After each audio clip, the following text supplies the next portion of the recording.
speakers of the previous session, Dr. Mr. Omar Farouk, Mr. Omar Abdul Hamid, Ms. Aida, and Mr. Mohammed Al Fatih for the very informative and valuable topics. Thanks them very much. Now we will start, inshallah, the second session, and it will be like this, inshallah. Dr. Ghassan will participate by two lectures, inshallah. And let me thank him very much for his participation with us. And we hope that he will be participating in all our coming activities, inshallah. And also, I would like to thank him for his willing to fill some of the gap. And unfortunately, I will break bad news. Unfortunately, most of the oncology speakers will not present today. Dr. Rihab Sunni, she can't present. She has some situations, and we appreciate that. And Dr. Neglaus, we lost the contact with her and wish she is well. And inshallah, they will participate in the coming events, inshallah. So this session will contain the lectures of Dr. Ghassan, and after that, we can open the discussion for his lectures and for the previous session also, if anyone has any comment or question for the first speakers. And then we will present the video sent by Dr. Naha Dr. She is also has she's traveling now, and she sent this video. So it will be presented after the discussion. And after that, we have a delayed lecture, which will be presented later in the next month, maybe, the lecture of Dr. Mohammed Al-Mahi. So after the video of the Nahla, we will open the floor for any comments. And after that, we will conclude. Mr. Omar Abdul Hamid will give us the closing remarks, inshallah. So now we can start. Dr. Haifa will present Dr. Ghassan. تفضلي دكتورة هيفاء. Assalamu alaikum. It's my pleasure to present Mr. Ghassan Al-Amin, a consultant oncoplastic breast surgeon at Sherwood Forest Hospital Foundation Trust, UK, and he is a breast unit clinical audit lead and oncoplastic multidisciplinary team lead, and he will be talking about locally advanced breast cancer patient counseling, option discussion, and communication skills. Welcome, Mr. Ghassan. شكرا جزيلا دكتورة هيفاء. I'm really happy and privileged to be among علماء من بلادي. ربنا يوقف الحرب دي وربنا يرحم الشهداء وينصف المقتولين إن شاء الله. أنا كنت في السودان قبل الحرب بشهرين، وكان عندنا ورك شوب مع أساتذتنا الكرام الموجودين هنا، including Mr. عمر عبد الحميد، Mr. عمر فاروق، Mr. محمد سليمان، معاوية دبورة. كان في oncologist. كانت ورشة جميلة وطلعنا منها بحياة جميلة، وكان في plans ودريمز إنه الناس to start subspecialty oncoplastic breast surgery subspecialty في السودان وللأسف طبعا بدأت الحرب، لكن إن شاء الله كله بيرجع وكله بيتعدل. دكتورة عايدة برضو، طبعا دكتورة عايدة هي ممكن تكون ما عارفة، لكن she is one of the reasons that I decided to go to breast surgery. and I met with her زمان as a co-patient، وشفت الاستراجل وشفت هي كيف بتجري عشان تفيد العيانين، وإن شاء الله كلنا نعمل كده، ودائما بتذكرها لما when I deal with my patients. الليكشر حتكون تقريبا عن الكوميونيكيشن سكيلز. أنا حاولت أبعد عن التكنيكال سكيلز لأنه our mentors and our teachers السيرجنز في السودان كلهم technically طبعا ما في كلام، they are يعني among the best because of their experience and hands-on all the time since training. لكن قلت أمشي على ال soft skills like ال communication skills لأنه I think إنه إحنا يعني since my training days in Sudan we are deficient in that part. يعني إحنا ما guided through communication skill courses ولا الحاجات دي يمكن تكون changed لكن I think it can be of use. Of course, these skills and the courses which give you like the guidance on how to deal with such patient in general, like difficult patients or scared patients or locally advanced breast cancer patients. It can give you guidance, but sometimes it's not applicable, like because of social differences, patient differences. The local advanced cancer in Sudan is different, definitely, from LABCs here in the UK. Like the cases I've seen in the previous presentations are definitely very advanced in comparison. Most of the time, what we are dealing with here when we say LABC is size-wise. Few patients, they come with skin involvement or muscle involvement, and they go through the same steps, which is the assessment, neoadjuvant chemotherapy, and then discussion of surgical options, going through surgery, and then the follow-up. In each station, they need the discussion, and you need to deal with each patient differently from the other. So during this presentation, we will, or I just need to answer these questions. What are the communication skills I need? What does the patient want to hear?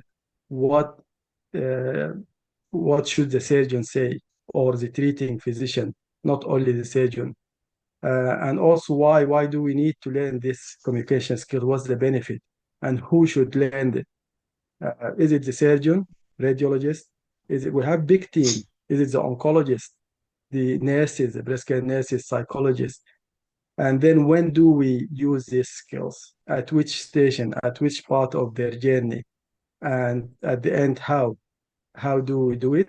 And as I said, this will be like general guidance, but with every patient, you have to take it per the patient. Like it's different from one patient to another. These skills, sometimes they are just naturally to some people. Some people are really good, just naturally. They don't even need to think about it. But for most of us, it needs a bit of learning, bit of training and experience. Now, the first question, what do we mean by communication skills? And if I ask anyone, like, what does that mean? We always think about how to deal with the patient, how to give them the bad news, to break the bad news. Now, the general definition is that it's a set of skills that allow you to understand and be understood by others. So one of the most important bits of the communication skill is that these skills allow you to understand. It's two ways skill. It's not about just giving the news. It's not a one direction skill from you to the patient. It's actually more important, and that's why it was set first. These skills allows you to understand. It allows you to understand what the patient feel, what the patient need, what the patient want to hear, and then the way to give them the news or to discuss options and make them understand what you mean and what they need to do. You do that, there are many examples. Active listening is one of them. And again, I have to stress on that. Is the direction from the patient to you is more important from what you are giving the patient. You need to listen to the patient. And by active listening, it means that you need to show the patient that you are really listening, you are understanding. Active prompt means that you need to like nodding, saying words like aywa, uh-huh, but not to overdo it. So they know that you are listening. And sometimes you need to direct them if they kept talking and going around in the same area. And you need to adapt your skills to each patient. A patient who comes to you really scared, really worried, doesn't want to hear what you want to say is different from someone who's in denial, like he's just laughing about it. And you need to be friendly, of course. You need to be confident when you are talking to patients. So you need to know what you are talking about, and that needs a bit of preparation. Uh, Offering and taking feedback is by asking patient, so tell me, what did you understand? And also when they are saying to you what they feel, what they need, you need also to give them feedback. If I understood you correctly, you mean that, and you need that and that, to make sure that you did understand the patient. You need high volume, like your voice and clarity of what you are saying. And I say this always to Sudanese trainees who come over here. We are all like, it's not our first language, like English, when you speak to patients. And sometimes you might be a bit embarrassed about your grammar, we all do this mistake, your vocabulary, and you go a bit low in your tone, trying to hide something while going, and that doesn't help. It's definitely much better to tell patient just in your own way. That it doesn't matter how bad your English is, but you need to say it clearly and loudly, and they will understand. It's the same like if Khawaja came to Sudan and tried to speak in Arabic. You will understand what they mean, no matter how funny they sound. Now, empathy. Empathy is definitely the core of all of this, and sometimes it's misunderstood or confused with sympathy or pity or compassion. And just to make it a bit clearer, apathy, of course, someone who doesn't care, a doctor who doesn't feel, just give you the news and want to move on. And we have many examples, unfortunately, of that. Sympathy is to show the patient that you care about them, you understand what they feel. But empathy is to make the patient feel that you feel what they feel. So you are in their shoes and you are helping. It's not about sitting and crying with patient. That's what family do usually. But it's about showing the patient that you do feel them, you feel their pain, you are doing your best to help them. And I think that's what I meant when I met Dr. Aida in the past, showing the patient that you are my family. I will do my best to help you. And that's how the patient will trust you. Again, sympathy, you are showing the patient that you understand the pain they are in, but empathy, you are sitting with them in their pain and you are thinking with them how to help them. And the grades goes from pity, feeling sorry about them, to feel for the patient, to feel with the patient, and then compassion. And that's what every doctor should do when they are dealing with local advanced breast patient. They are in pain, they are very scared. Your role is to deal with every emotion they have with compassion. And then respect the patient, of course, and understand the body language. Like when patient come, you need to know what type of patient is that. Is it a scared patient? You have to make it easier for them. Is it a patient who is in denial that you need to make sure they know exactly what you are talking about. They need to know this is not a simple situation. It's a locally advanced cancer. It needs treatment, modality, chemotherapy, big surgery, everything. They need to understand that. But of course, you are not supposed to break them. And be responsive to your patient. So you need to change your style every time. The patient might change from denial. Sorry?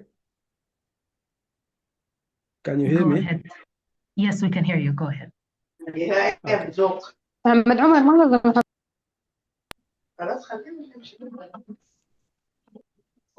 So you respond and change your style with the patient changes every time. And this is one of the most common slides when you are in a communication skill course. Of course, these courses are basic and advanced skills, but they always tell you that words are only 7% from only constitute 7% of the communication. And that's why people fight over WhatsApp. Like if you see people now arguing over the WhatsApp, they are using only words, and that's why they misunderstand each other and they start arguing and fighting and then cross with each other for no reason apart from they are missing these two parts. The tone, the way you say things, loud tone, low, angry tone, soft, sad tone constitute 38%, and then the body language. Those people who use loads of emoticons on WhatsApp, they understand that. They know that they need to add laughing face, smiley face, sad face to give more, to communicate more with the other one. And that's what you use in communication with LABC patient. Your words might not change. You might not need to change your words, but just change your tone, change your body language to make them feel better and understand what you mean. Now, what does the patient want to hear from us when they come? They are coming with light lump or fungating. They know exactly what the cancer is, what they have. They know it is a cancer, but probably they don't want you to say cancer. Do they want to hear the truth? We know we have to tell them the truth, but do they need to hear it? And remember, Professor Weissman said in the past that the truth can work both ways, basically. You can harm the patient or you can help the patient. And therefore, you need to pick your words wisely. As a physician or treating physician, you need to tell them the truth, but the way to tell it will be different from one patient to another. Now, does patient want to hear hope? Yes, they are coming to you to give them hope. That's what they are coming to you. But should you give them hope? What should you do? Should you tell them this is curable cancer? It's very dangerous area if you give false hope. So you need to work around this very cautious. And of course, patient doesn't want to hear any judgment, and you shouldn't judge any patient. Like you shouldn't tell them why did you leave it that long? Why did you come after it break? Yeah, like you should never make the patient feel it is their fault. If you want them to trust you and to continue their treatment under your care, or not even to run away from treatment and decide not to have any treatment. And actually, it's very helpful usually to give a bit of compliment. Like when the patient comes with from getting cancer, you should just, after telling them the truth, you should tell them that, thank you for coming. You did, it's a good job that you are here, and now we can start your treatment. Even though you know, like it's too late for simple treatment. What's the doctor or the physician or the nurse concerned about breaking bad news to patient or talking to a patient about their LABC? All of these are worries. Some don't want to upset the patient and don't want to get them angry. We know some patients refuse any treatment when you tell them this is a cancer. And we are very worried. It's very worrying when patient goes silent. So not responding to you, doesn't want to say anywhere. Because now patient is detached completely, thinking just about death, what's happening. And we are worried about difficult questions from patient, worried about ruining the patient life. Like some patients are coming just thinking it's an abscess and they want you to say it is an abscess and then go and continue their life after you give them some antibiotic or open the abscess. But by giving them this news and going to chemotherapy, surgery, it will be about 1 or 2 years of their life ruined, and maybe their relations and having kids in the future, everything is ruined. Our own emotions, and we shouldn't be, as I said, empathy is to be in their shoes, but not to go emotional like the patients, crying with patients. One of the most important thing is clinic time. Every patient has a specific time, especially here. Like we can't use more than this time, or that will affect the rest of the clinic and the other patient. And finally, failure of progressing with this patient in any treatment. So what patient need is respect, empathy, and genuineness. Need to feel that you are genuinely caring about them. Another question, the second question, why? Why do we need to learn about communication skills? So if I ask everyone why, I'm sure most of you will tell me about to get the trust of the patient, to be able to help the patient. But actually, one of the most important things, and this study was published in 1999, it showed that insufficient training in communication skill is a major factor to the physician or oncology. It was mainly in oncology doctors, stress, lack of job satisfaction, and emotional burnout in healthcare professionals. This can not being trained in communication skill or being deficient in communication skills when dealing with such patients, especially LIBC and metastatic patients, you will burn out quickly because you can't deal with what patients are putting on the table. You will always be trying to hide, run away from this difficult situation, and you will end with burnout and maybe changing your career completely. Therefore, we need this training for ourselves before patients. Besides that, of course, building trust with patients and sharing decision with patients. And that's one of the things sometimes we lack in Sudan. But this is because of the type of Sudanese culture. Like family is trying to hide the diagnosis from the patient. If you tell the patient about the diagnosis, you know many of them, especially older generation, might run away, just stop not coming. And that's why we need the communication skills to take that away, to try and gain their trust, to try and change this culture to deal directly with the patient rather than the family, and to get them involved in our in their treatment. So your role as treating physician is to explain options clearly and let the patient choose. If there are no options, you tell them. Of course, no treatment is an option. We need to remember that always, even when you are discussing options. It's the patient choice, it's not your choice, even if we think it's silly choice. If the patient has full capacity to decide, then they should decide for themselves. But it's your role to make them aware of all the options, pros and cons of each option. Empathy, we spoke about this. Again, it's very important. And the emotional support. And that's why we always have breast care nurses with us in the clinics here. They attend almost all the clinics, all the communication between you and the patient, and then they take it further because you don't have all the time for that. They take the patient away, sit with them, they call the patient after 1 day or two. If patient have any issues, they bring them back to talk to them or to the physician again. And also to provide comprehensive care. By communicating well with the patient, you will know exactly their needs and not only them.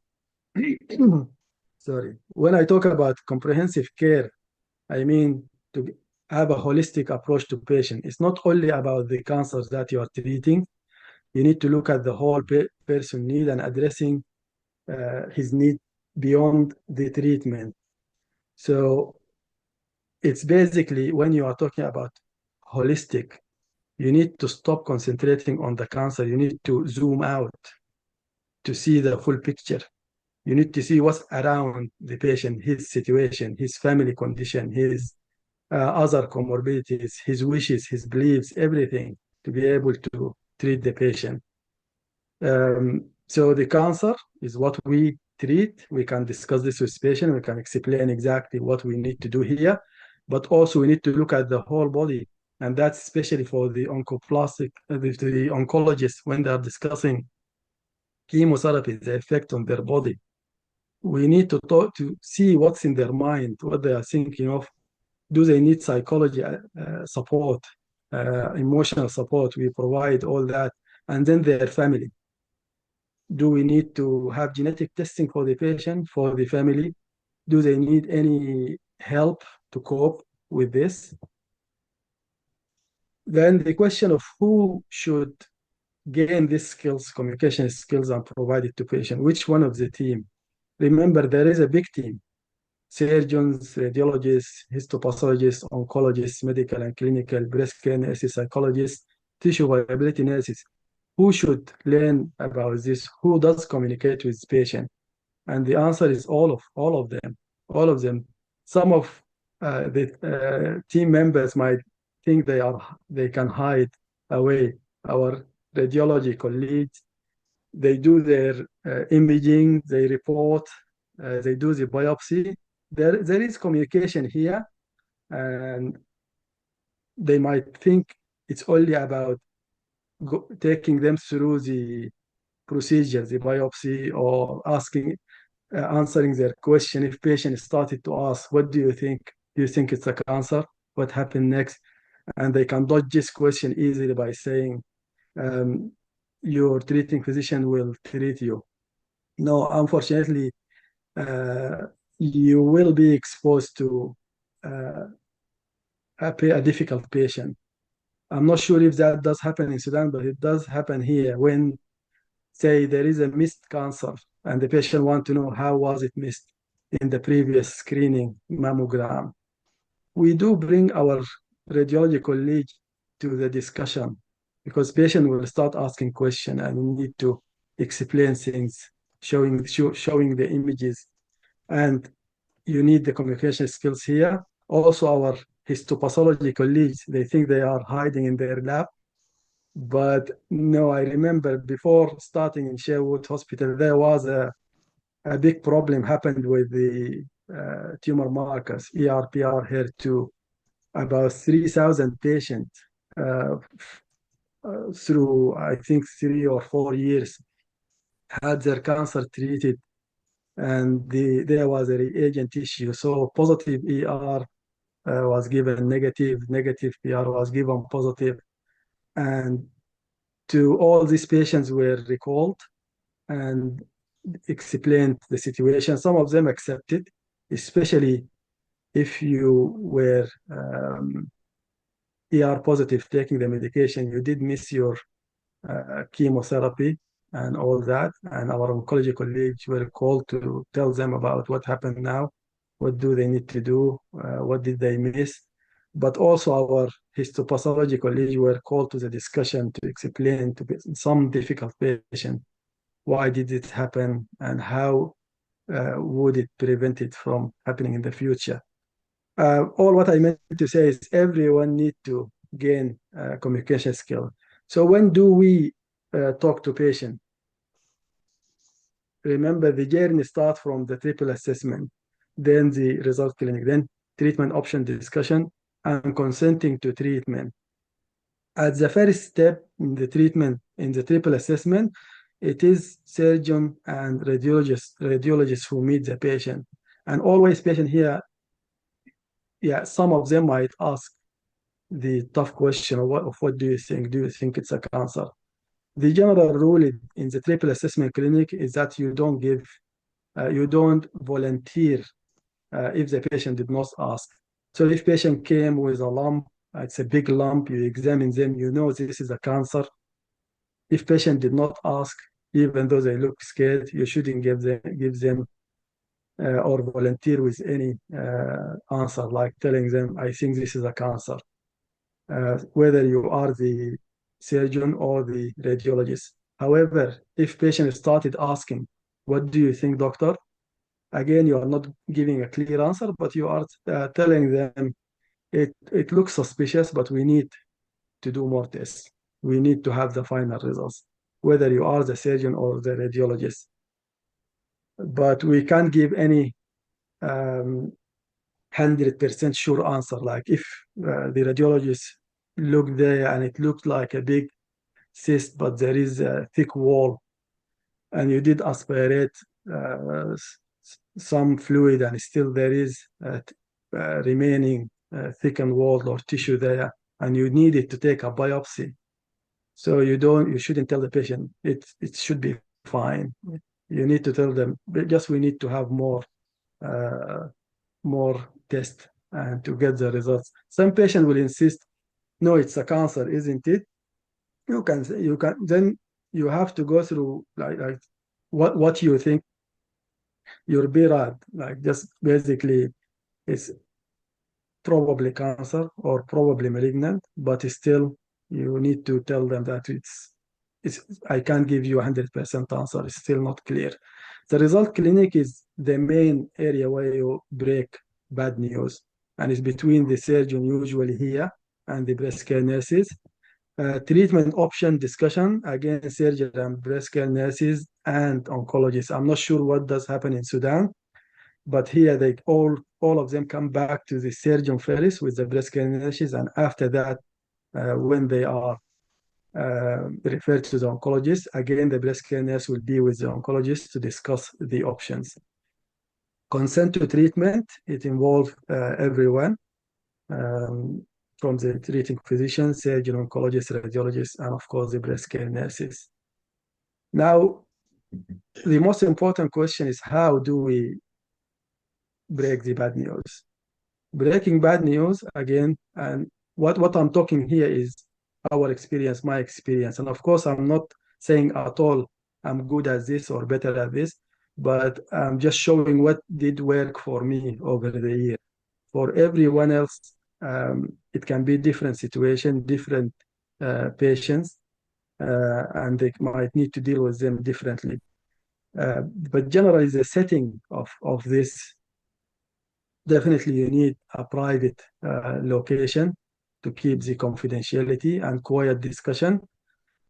One of the main things we do here is to avoid barriers. So we don't sit, especially with patients who have LIBC,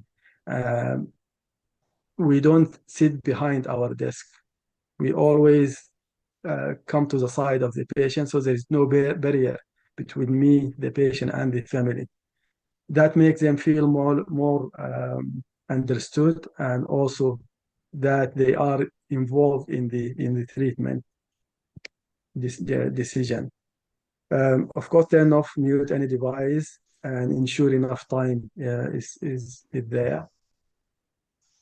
We do confirm the ID here. Of course, in Sudan, you know your patient exactly by name and everything, but you need to make sure that this is the right result. And mistake did happen before, giving wrong results to, or someone else result to this patient. So we need to check that. And one of the most important things to introduce everyone in the room, whether it's a breast care nurse, any other doctor, trainee, so patient know who's there.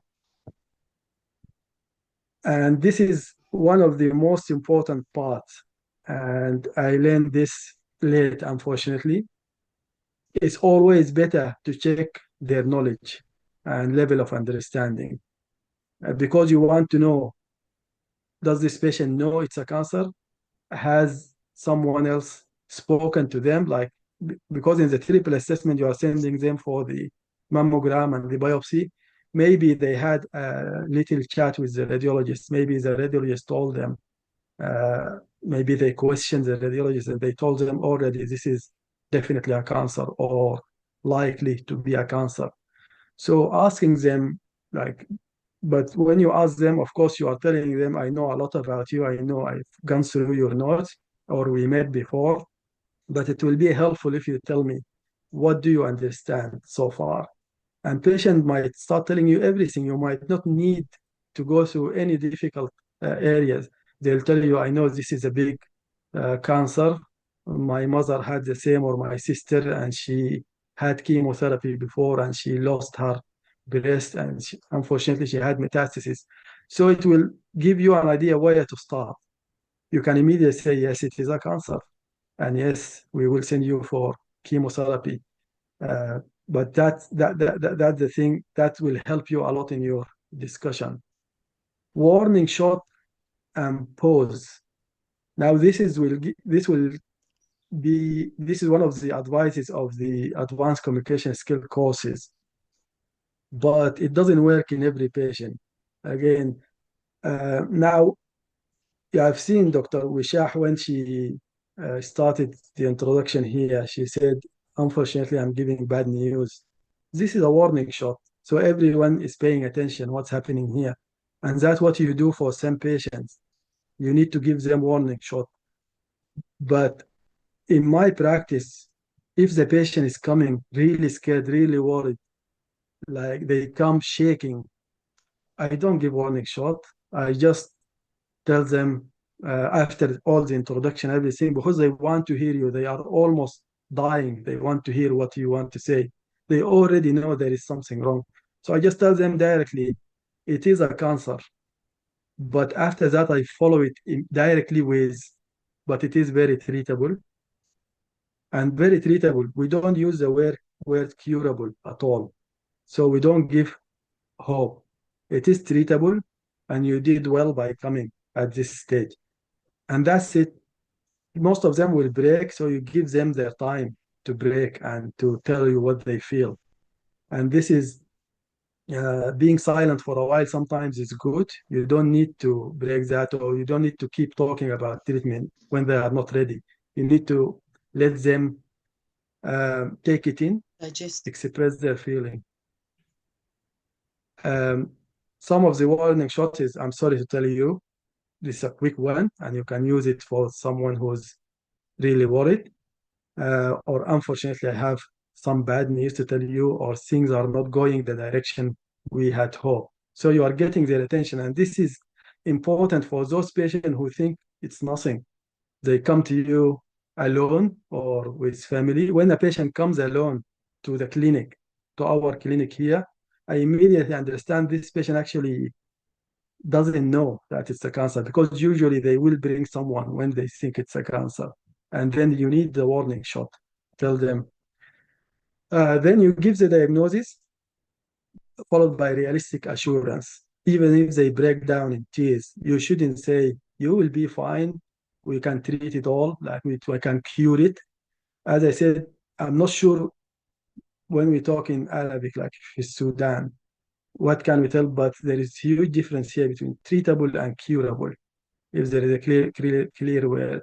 So we say it is treatable, and we mean that it's controllable. And then read the room, read what the patient, the situation. Do you need to pause? Do you need to stop? Do you need to let them take it in? Did they understand you? Do they need more information? Some patients don't want to hear more. They just, that's it. They don't want to hear. They can't cope anymore. And you might need another appointment. And this is the role of the breast care nurse now. But you might need to bring them back for discussion of options before sending them to the oncologist.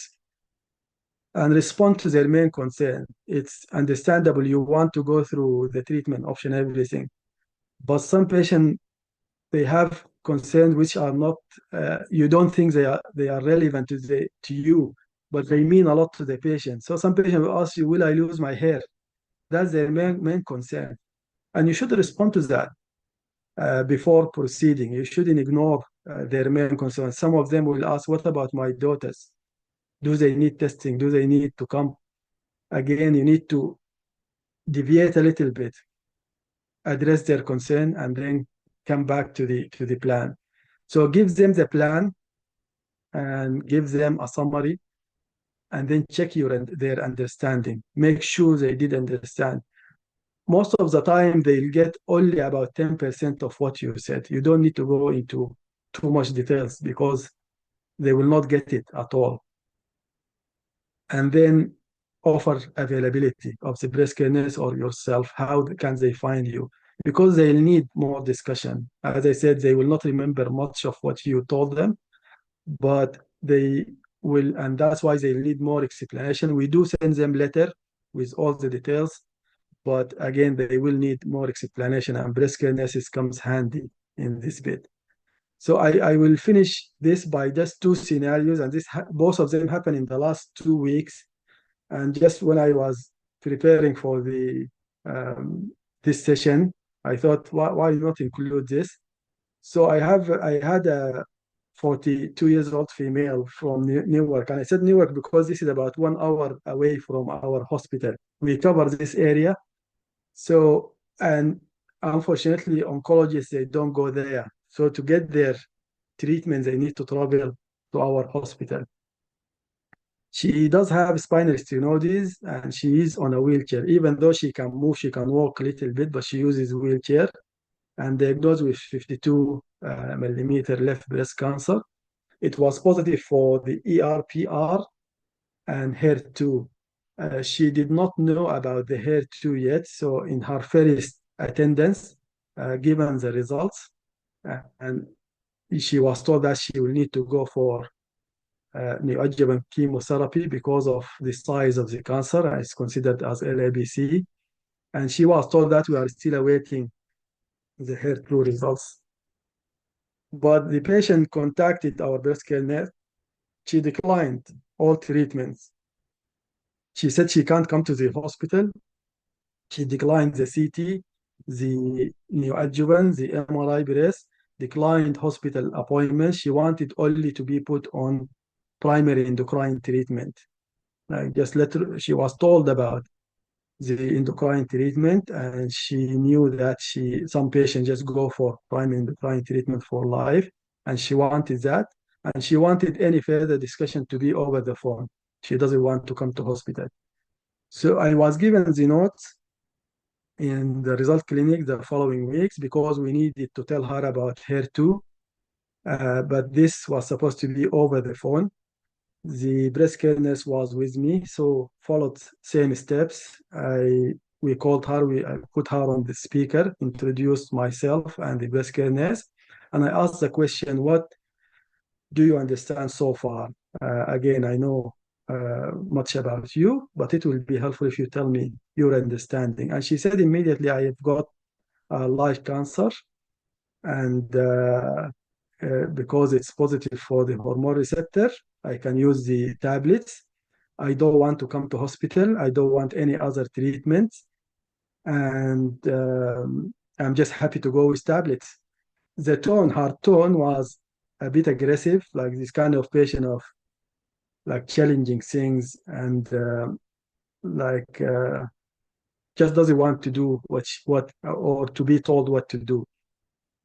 So I immediately said, yeah, that's right. That's all what you said is okay. However, I have to tell you about another result, which is the HER2. I explained what it is, and that usually it is given with chemotherapy. So there are two indications now for the neoadjuvant chemotherapy, is the size of the cancer and the HER2 positive. And she immediately said, I can't come to hospital. I'm on wheelchair. And so it was one question which changed everything. I asked the patient after she finished. So I let her to finish all her anger to say what she wants. And it was obvious that it's the kind of patient who doesn't want to be told what to do. So all what I said is there is anything we can do to help you come to hospital? And you can't imagine how that changed. I was surprised myself. The nurse was surprised. She said, the travel is difficult for me. And the breast care nurses immediately said, that can be arranged through your GP, like the travel to the hospital. And I told her I can put that in my letter as well to your GP. And even her tone changed, like, yeah, that's fine then. I will come. And I was like, so are you happy to come for the CT and the MRI? Said, yeah, if that's arranged, I'll come. So instead of just accepting what patient wants, when we put ourselves in her shoes and showed her that all what we want is to help her rather than telling her what to do or challenging her views, it changed the situation completely. And she accepted Now, unfortunately, I was told yesterday that she declined again. I don't know what happened in between, but I'm sure it is another communication problem. That's the first one. The second scenario was yesterday. A patient, 58 years old, she was treated with breast cancer for left breast cancer in 2017. But recently, she was seen by ENT and she was diagnosed with left cervical lymph node metastatic adenocarcinoma. It was fine needle aspiration, so they didn't know exactly. They couldn't tell us if it's breast origin. It wasn't enough cells, I think, something like this. They did PET CT scan. It showed mild indeterminate uptake in her left base of the tongue, but they still referred her to us to make sure it's not originating from her previous breast cancer. All went well, like she came for triple assessment. I spoke about what we need to do. I examined her. Examination was normal. And then I was sending her for MRI scan. But the patient, when she was putting on her clothes, coming back to the table, she just said that I just stopped and then sorry, and then she started weeping with tears and sat down while she has tears and her husband was sitting beside her. Now, the normal response usually here, we try to comfort them. We try to tell them, but according to the communication skill, advanced communication skill course, and that's what I used here, because usually I do the same. I just try to comfort them. Don't worry, things will be fine. Actually, they tell you, give the patient space and listen. So this lady, I just stopped. I told her, take your time. She cried for like a minute, and then she expressed what her worry is, and it was the time between being seen in the ENT, coming to here, more investigation. So all what I did is promising her about that. What we'll do now, we'll do the mammogram. If it's fine, I'll arrange MRI breast. And I spoken to the breast care nurse before coming back from the mammogram. And I told her this will be done. We knew now it will be done within a week, the MRI scan. She was happy. After that, and we started discussing what will happen next. If we found something, we will deal with it. If not, we will contact our colleague in ENT. So mainly listen to patient. You need to understand what they are worried of, what they are scared of, offer your help, address their concerns, and that will make life very easy for you and for the patient. Thank you.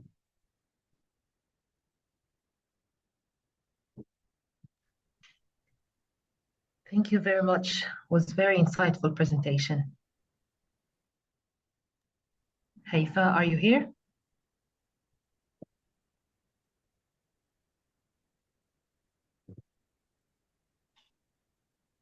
I'm sorry, it's not as exciting as the technical skill like the previous presentation from our teachers with all the surgical and technical skills, but hopefully it helps a little bit in dealing with these patients. It was very, very exciting, actually, and very interesting. The communication skills are actually very important, especially in situations of breast cancer. The patients are very vulnerable, so it's very important to know how to approach them. So thank you very much.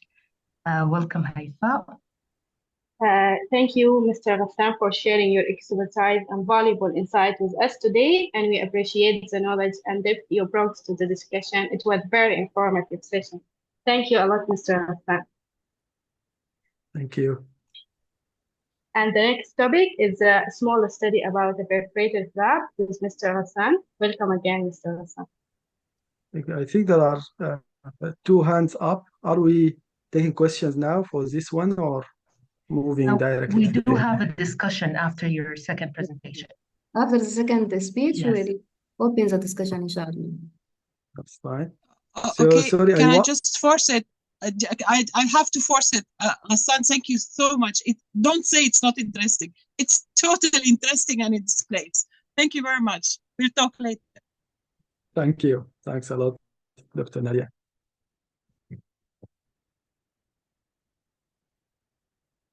So the second.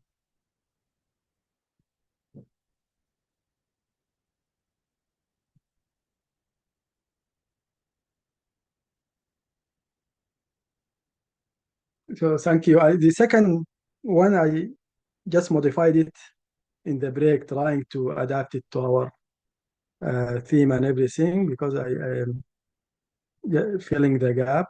I'm not sure if this is a good thing or bad thing, but yeah, we'll go through it. Sure, will be good, So Ghassan. this is thank you. This is a small study we did about utilizing a modified rotational flap technique as foundation in chest wall perforator flap training and looking at patient-related outcome. I think it might be something useful to use in Sudan because it doesn't need much like technical or like in Sudan we are already technically the surgeons are already doing bigger flaps and everything, but there is underuse of the perforator flaps, and I'm just presenting this to show our experience in learning how to do the perforator flap, because we started by just modifying the normal rotational flap to fill the gap. So to replace the volume loss. And it's very useful in LIBC patients, especially after neoadjuvant chemotherapy. Even after neoadjuvant chemotherapy, the volume loss will be big because there will be scarring. And the surgeon always, when we go in, even though we know there was a complete response or there was partial response and you can feel a small lump, but the scarring around the lump will make you worried and you want to take more. And also it's still controversial whether you should just remove the remaining cancer or you need to remove the footprint, all of it. Many surgeons prefer to remove the footprint completely because they think you might miss fragmented response rather than concentrate. So just a bit about the flap, the rotational flap, and that's of course for the non-surgeon in the audience. Rotational flap is well known among general and plastic surgeons. It's easy to learn and design and use, and it doesn't require special instruments. And it depends on random blood supply. So it's basically using tissue besides the excised tissue, rotate that tissue to fill the gap while keeping the skin intact, just rotating it and then close the defect. And that is the rotational flap. Rotational flap is useful because there are multiple plexuses in the skin, and we are talking about vascular plexuses. This presentation was made for surgeon. I presented that in the American College of Surgeons Congress. Therefore, I didn't go into details of the way of doing the rotational flap. But basically, the skin has many vascular plexuses. There are 6 plexuses, subepidermal, epidermal, subdermal, subepidermal, epidermal.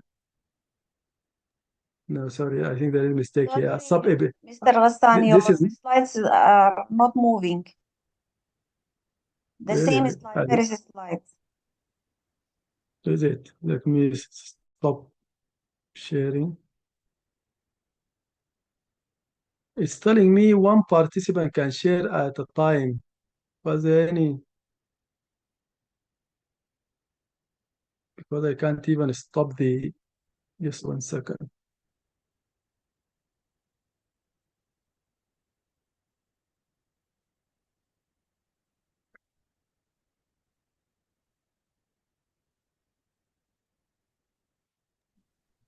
أيوة, we can see your slides. ممكن تعمل ال reading view, the open book? Sorry, what's that? Can you do the reading view, the open book next to the slideshow? I'm not sure what happened here. Just one second. اتضافت سلايد زيادة. أيوة.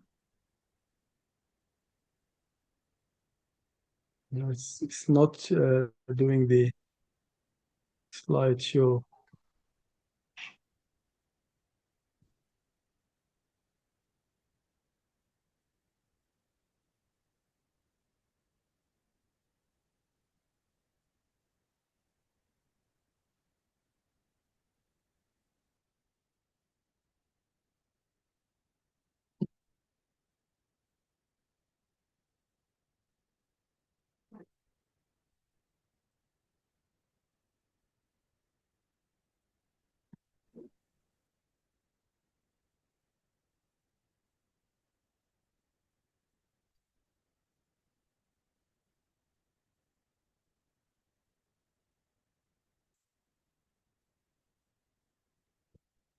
I'll just close it and start it all over again.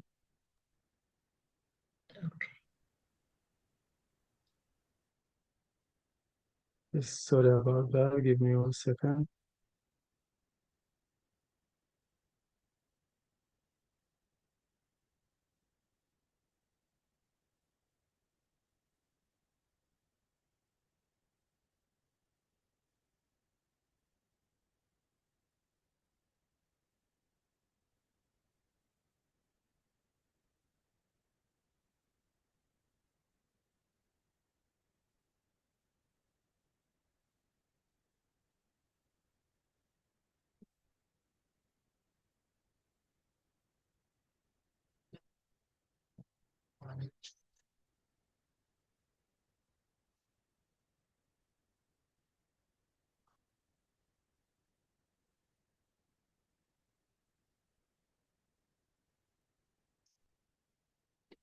Can you see it now?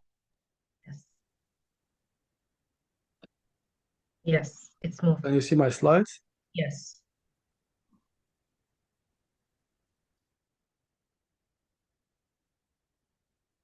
سامعني ولا الصوت راح برضه؟ We can hear you we can hear you just fine. تمام. وشايفين السلايدز ولا Yes. ما ظهرت؟ لا, واضحة السلايد. Slide shared, yes.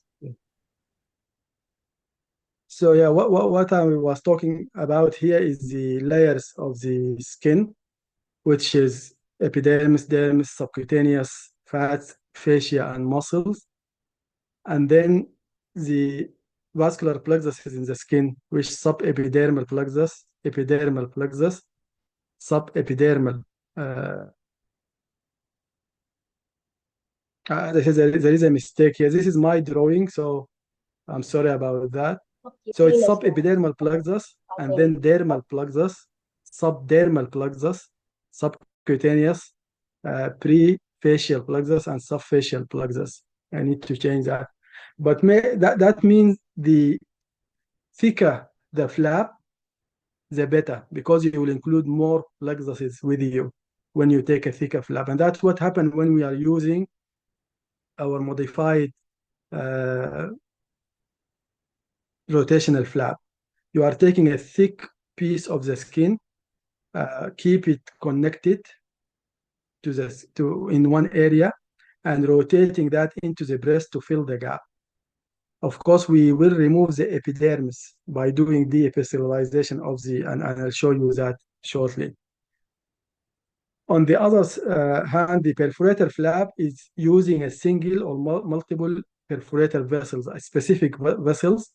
You mobilize this piece of skin after removing the epidermis and finding the vessel and rotating the whole flap based on that vessel to fill the gap. Ideally, you should use handheld Doppler to find the vessel. It's more technically demanding and take longer time. And of course, surgeons should be familiar with the perforators anatomy. So in the cross-section of the chest, we can see like the breast, and we have the medial perforator This is mainly coming from superior epigastric vessels or as extension of the internal thoracic. And then the anterior perforator coming from intercostal, lateral perforator coming from still intercostal. And then you will have up there, you will have the lateral thoracic artery and the thoracodorsal in the back. Of course, we can see them here. But that makes the flap the different names. The MICAP flap is medial intercostal artery perforator flap. The ICAP is anterior intercostal perforator flap. LICAP, which is lateral intercostal perforator flap. And then the LTAP, lateral thoracic artery perforator, and the TDAP, thoracodorsal artery perforator. And they are very useful, as I said, in the LABCs. I have seen earlier Mr. Omar Abdelhamid showing partial reconstruction for LABC involving the skin in the lower right breast, and he did the LD, which looked beautiful, of course, in his hand. It's amazing to get these results. I'm not very experienced in LDs because they don't do them here anymore. It's very rare to find surgeon doing LD. Now, plastic surgeon took over with the free flaps, like the DIAP flaps. But if I had that patient, I would offer her one of the perforator flaps with a skin island to cover that area. It might not be as beautiful as Dr. Abdelhamid end result, Dr. Omar Abdelhamid end results, but it's a simpler operation. The scar is just beside the breast, and we are avoiding using a muscle which can add to the shoulder morbidities. Now, the steps usually when you are doing perforator flap is deciding which perforator to use first, and that depends on the location of the cancer, of course. Draw your flap, excise the cancer with or without the auxiliary procedure, and mobilize the flap after that, and then find the perforator vessel. You need to find it, and you need to mobilize the vessel so it allows your flap to move freely, to sit, and then you position it and close the cavity with or without drains. The most demanding part of this procedure, and take the longest time, is identifying the perforators and mobilizing them. When we do it, our perforator flap, when we do it as a rotational flap, then we are omitting these two steps, and that can reduce the time, can make it less demanding. And we were doing this while trying still to find the perforator, and that's how we learned, doing just rotational flap in a form of like drawing it like a perforator flap and start mobilizing it like perforator flap while keeping the skin connected, or the dermis connected, not the epidermis. And if you can find the vessel, then start trying to mobilize it. If you succeeded, then you can separate that dermal connection and move it freely as perforator. If you find it difficult, then just put it in place as a rotational and close your cavity. So it's just a step to learn the perforator flap. And we found that very useful, especially during COVID time. There was a lockdown. We couldn't go to courses. We started to do this, and we continued to do it, and gradually we moved to proper perforator flap. So I'm just going to show two videos. It's two cases. One is MICAP and ICAP. I presented those before in the workshop, but it's just to show you the drawing, how we draw the MICAP or ICAP, which is the lower part of the breast. So this is a lady with cancer. It's attached to her nipple and areola. So the mass is not big, but it's involving the skin here. And because it was small, our oncologist advised to proceed with surgery rather than to give her chemotherapy, because they think the invasion into skin is because of the location of the cancer, not because it grow bigger and invaded the skin. So the nipple and areola need to be removed, and we decided here to do ICAP flap or MyCap flap with an island. So to draw the flap, our rotational flap as a perforated flap, first draw the footprint of the whole breast. And then in this lady, I used Doppler to find the vessel. So the 3 circles, there are vessels here, which is the MyCap, ICAP, and the lateral one can be the medial ICAP. And then start drawing my flap. The upper edge is 0.5 to 1 centimeter above the IM crease. And then drawing the lower part of the flap to use this fold of the skin and subcutaneous tissue to fill the gap, making sure the ends of my drawing are within the footprint of the breast. And of course, I'm removing this area and using a skin island here to replace the removed nipple and areola complex, the skin defect, besides the lower part. Also a bit of concavity or convexity at the ends of the flaps help the closure to avoid the dog ear. This is the MyCap one. Then the LICAP or LTAP, it's by using the lateral skin fold. Again, I draw the footprint of the breast.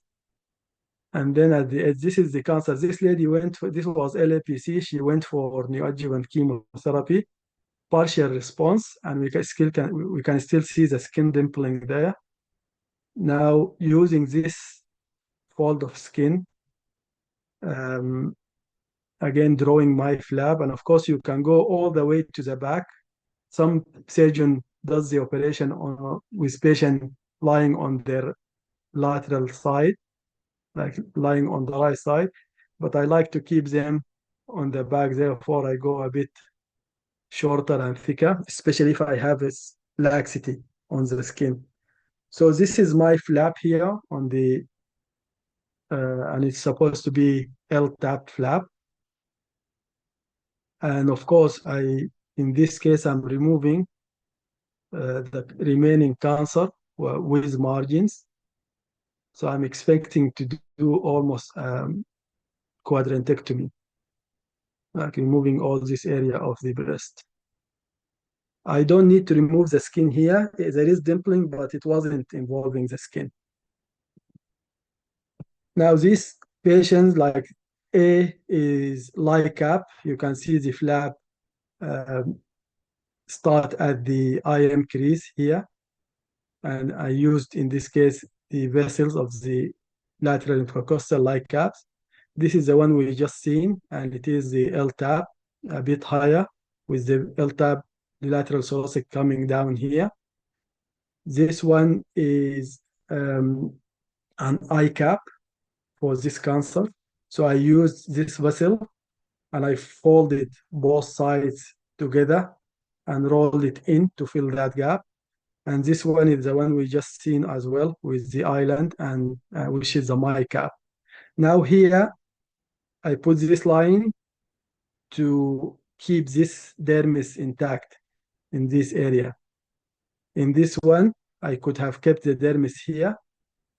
All of these patients, eventually I found the vessels, so I did them as a proper perforator. But I'm showing what I was going to do, like keeping the dermis here if I'm going to do them as rotational flap. Now, intraoperatively, this is the L-tap, and this is the MyCap. Again, keeping the skin dermis here to fill the gap, doing the central excision, removing the cancer with the nipple and areola. Opening and removing the cancer through the same incision. This is the cancer removed with good margins. And after that, I go to the axilla through the same incision. But of course, we use the dual technique here. So there is isotope, and with the probe, it helped me finding the nodes. In Sudan, when I worked with my teacher colleagues in that workshop, they showed me their very nice technique in finding the SMB, and actually I started to use it here when the signal is low, when I need to depend only on the patent blue dye. So now mobilizing the flap, but as I said, I'm keeping the dermis intact here. This is the dermis intact. So if I couldn't find the vessel, I'll just flip it all over there. And definitely I'm keeping the whole thickness here, so random vessels can supply this. Same thing in the mica flap, keeping the dermis here, mobilizing the whole thing. So in these two cases, I found I'm not sure if you can see the vessel, but this is a mica vessel here. And this is the L-tap vessel coming to the flap. Once I found them, then I dissect my dermal connection and move the flaps to put them inside the cavity and close the cavity. So this is the mica with the cavity closed, connected to mica vessel, and this is the L-tap. And this is the post-op for this lady sitting in position. She lost the skin dimpling after the follow-up, and the incision is well hidden behind the bra line. And this is our mica. There was some seroma and a bit of wound dehiscence here, but healed well. Now, just coming to the study, we wanted to look at all patients who had rotational flap, not a proper perforated flap. So the rotational flap, because the dermis is still connected, we thought this might affect the cosmesis and might give the patient some pain. And therefore, we looked back. It's a retrospective study to assess people who had rotational flap technique or perforator-based rotational flap technique. We want to look into their data and look into the incidence of chronic pain and also their satisfaction with the flap. So we looked at all patients done with this technique, and this is mainly patients that we were unable to find the vessel, and we kept the dermis intact as a rotational flap between 2017 to 2021. So the follow-up period was at least 3 years to see how are they doing. It's 3 to 6 years after the operation. We looked into their record, clinic visit, histopathology results, and we contacted patients through the phone to ask about perioperative and current pain scores using 1 to 4 scores, and also asking them about early and delayed satisfaction level with their cosmesis in general. Again, 1 to 4, ranging from very dissatisfied to very satisfied. This is the test, the analysis test used for different groups. And now looking at the results, we had total of 45 patients who had the rotational flap technique with intact dermis. We couldn't, 3 patients did not respond, so total became 42. Complication-wise, surgical site infection in 2 patients, dehiscence in 2 patients. One of them is the same patient, had infection and dehiscence, and she's diabetic and smoker. Hematoma in 2 patients that needed to be taken back to theater for evacuation. Flap necrosis presented in 1 patient, and she needed referral to plastic colleague, and they excised the flap and used a different flap to fill the gap. So her current cosmesis was taken off the analysis. This is a demography of the patients. And the main thing, like the surgical time, including the axillary surgery, the mean is 110, but it's ranging from 50 minutes to, and this is, I'm sure, was probably one of the early patients, the 225 with axillary node clearance. Now, looking at patient satisfaction and patient pain, the main thing is the current pain. So only about 5 patients had moderate to severe. By moderate, sometimes they need analgesia PRN, but 2 patients are on regular analgesia for pain. Satisfaction, we can see at the beginning, there was no patient very dissatisfied. Some, about 5, were somewhat dissatisfied, but after 3 to 6 years, 2 became very dissatisfied and 12 were somewhat dissatisfied. And most of them are said they became dissatisfied after radiotherapy. So that probably caused some shrinkage in the flap. Pain-wise, at the beginning, you can see with the type of the flap, we can see the postoperative pain, but it's getting better with time. In all of them, except in LICAP, there are still the 3 who had LICAP still having pain. Satisfaction, on the other hand, as we said, increased, but mainly you can see the increase in the MICAP patients, and all of them actually said it's after radiotherapy. Now, we did logistic regression analysis to see is there any factor that can affect the current pain, and there was no statistically significant factor found. And again, we did the same to see anything affecting patient satisfaction. And also, there was no statistical significance in all of these factors, including, and we're talking about post-operative here, including the site or the size or the patient comorbidities. It did not affect their post-operative satisfaction. When we looked at current satisfaction, we found that the only significant was the specimen weight. Patient with specimen weight less than 50 grams had a better satisfaction on the long term. And when we looked at different type of labs with comparison to pain, again, there was no statistical significance. And different type of labs for current satisfaction. Actually, we looked the different type of lab, when we looked at their postoperative and current satisfaction and compared them, we found the only statistical significance was the MICAP, and it was obvious.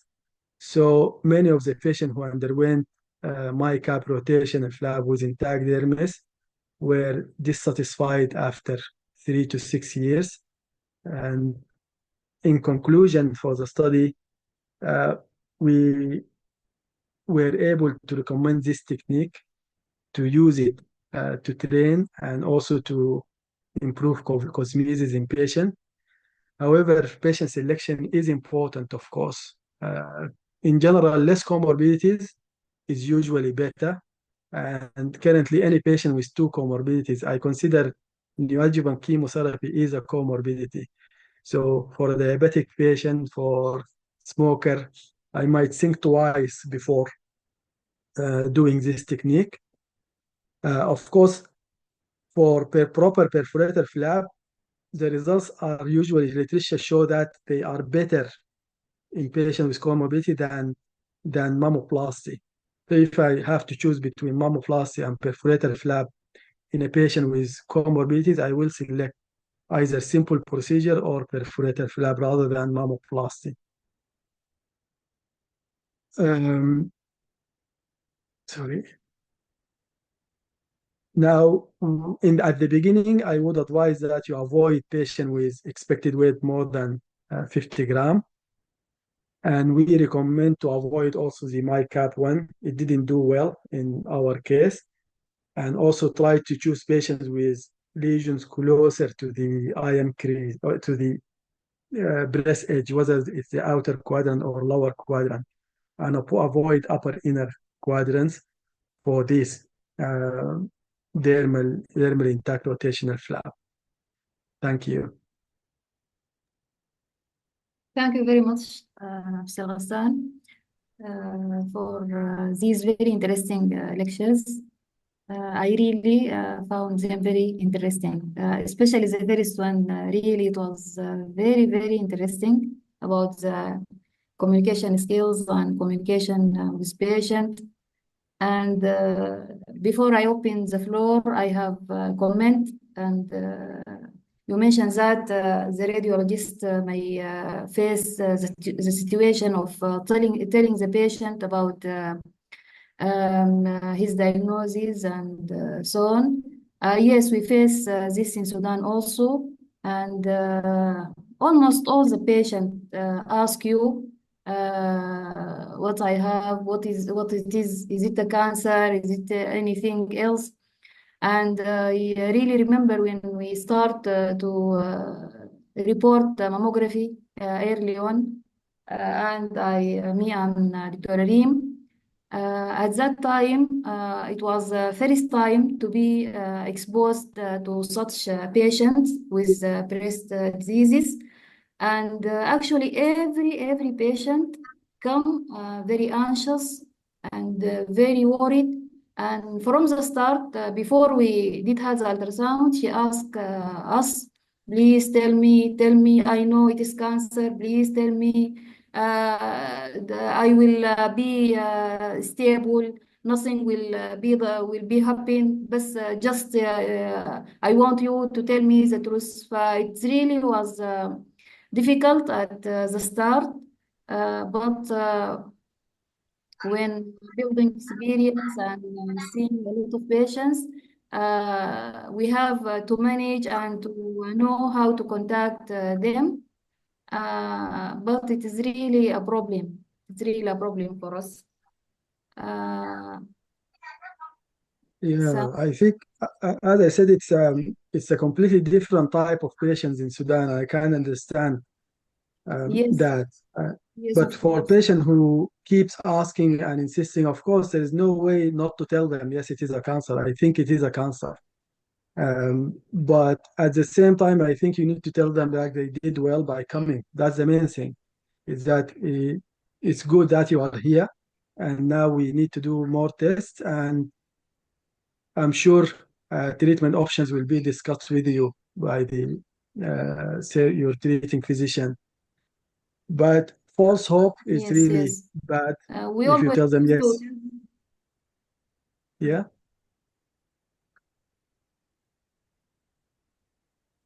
Yeah. So for me, I usually, when it is highly suspicious or it is malignant looking, I said to the patient, your clinician will talk to you and will tell you what is going on after doing the rest of the examination and the biopsy and so on.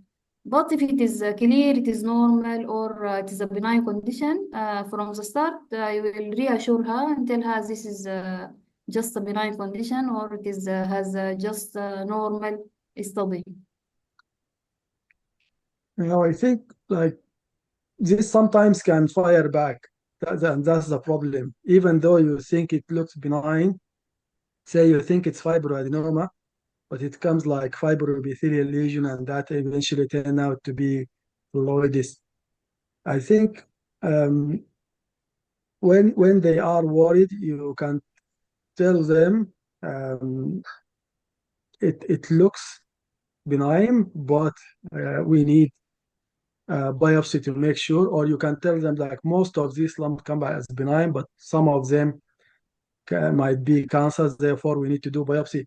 In the background of their mind, even though that can make them stay worried for 1 week to 2 weeks, the time of the result, but still you will have the patient who you would tell is benign, or you think is benign, and then it come back as something else. In Sudan, it's not a big issue, I think, except for the patient who will be disappointed, shocked, surprised. But of course, here we have loads of complaints, and most of the complaints actually because of the communication, not because of your skills as surgeon or radiologist or your knowledge. It's all about what the doctor told me. And they don't remember, like patients looking for hope, when you tell them it's likely benign, they don't remember the likely bit. They just remember the doctor told me it's benign. And they put a complaint, which has no basis, but it's just waste of a lot of time to respond to this type or kind of complaints. Or like every hospital has patient experience office here. So a patient go to this office and put, it's not a complaint, but a comment about their care, and the office usually contact the head of service to comment. Head of service will contact you, and you have to comment on everything. And therefore, unfortunately, to avoid all this loads of paperwork and waste of time, we have to be very specific when we talk to patients, and we have to document everything and send letter with what we said to the patient. Probably Sudan will like after we start building it, inshallah, soon, it will move to that area, because patients are changing now from the old patients to young patients, well educated, internet is available, they know everything, and it will move to that, and soon we'll be facing similar situation. Therefore, I think it's better from the start to learn how to respond to this question without committing yourself to a diagnosis before having the final result. Yes, yes. Thank you very much. دكتورة عايدة تفضلي. Thank you so very much, Mr. Ghassan. It's a pleasure to have you participating in this session.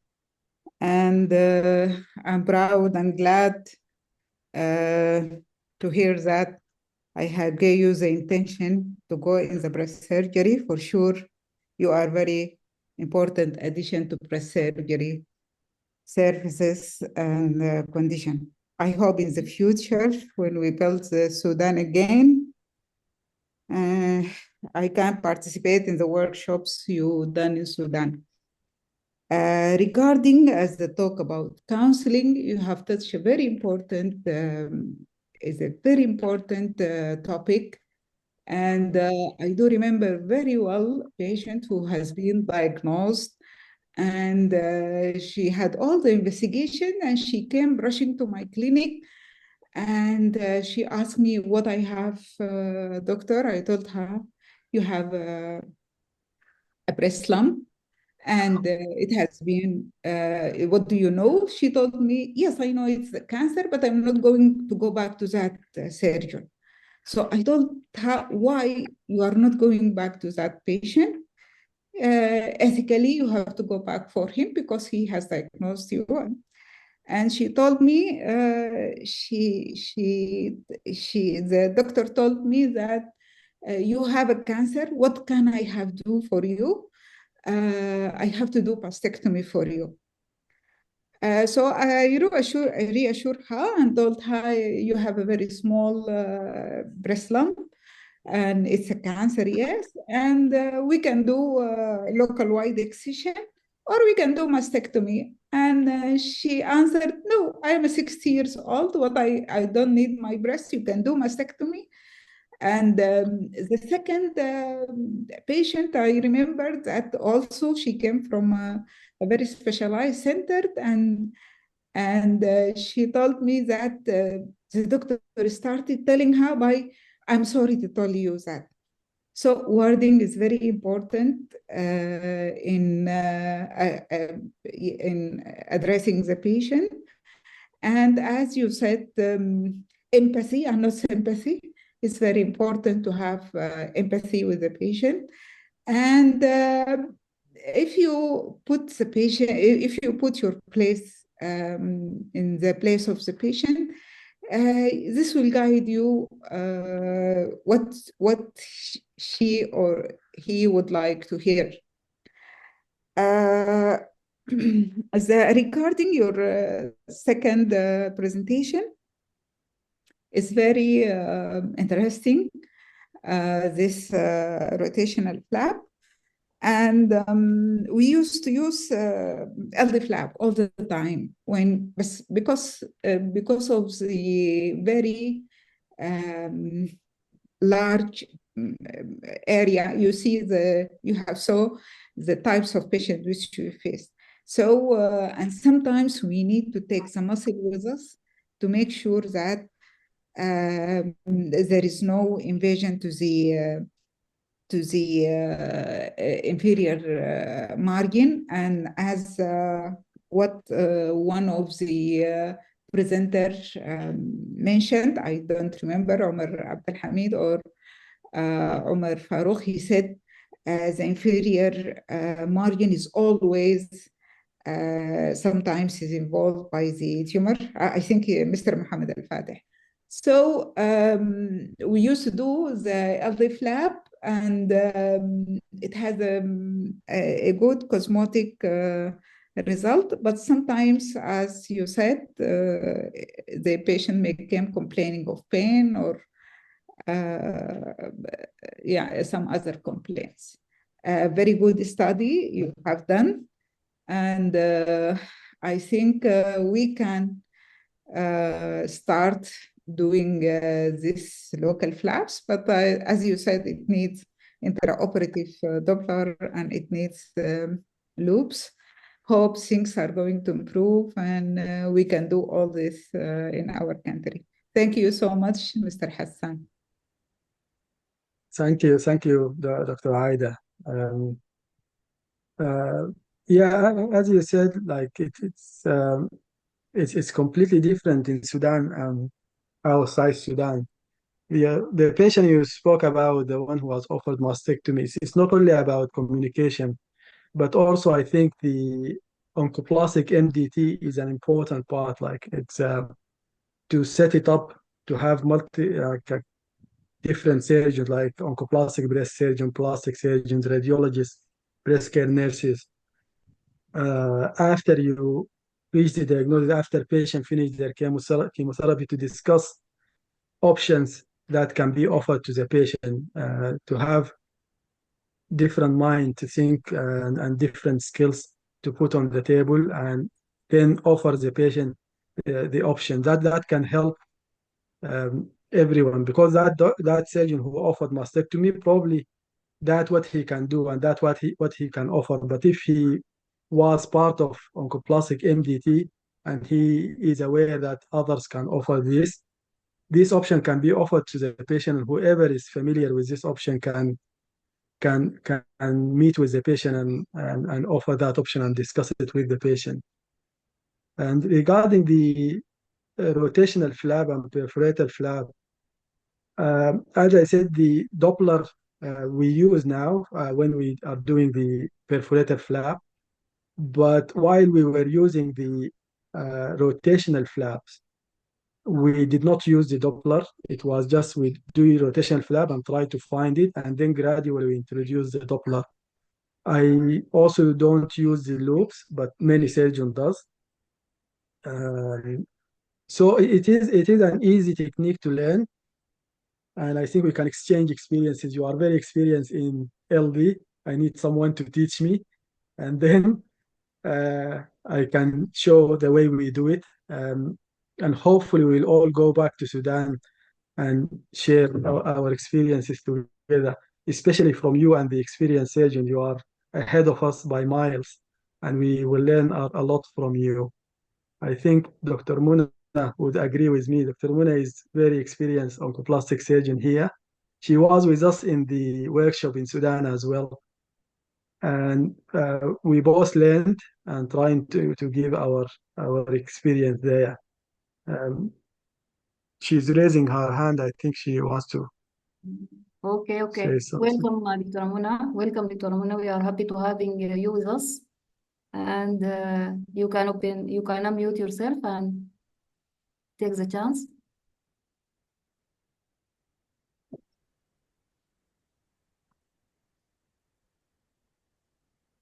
think Dr. Amina? Do you hear me?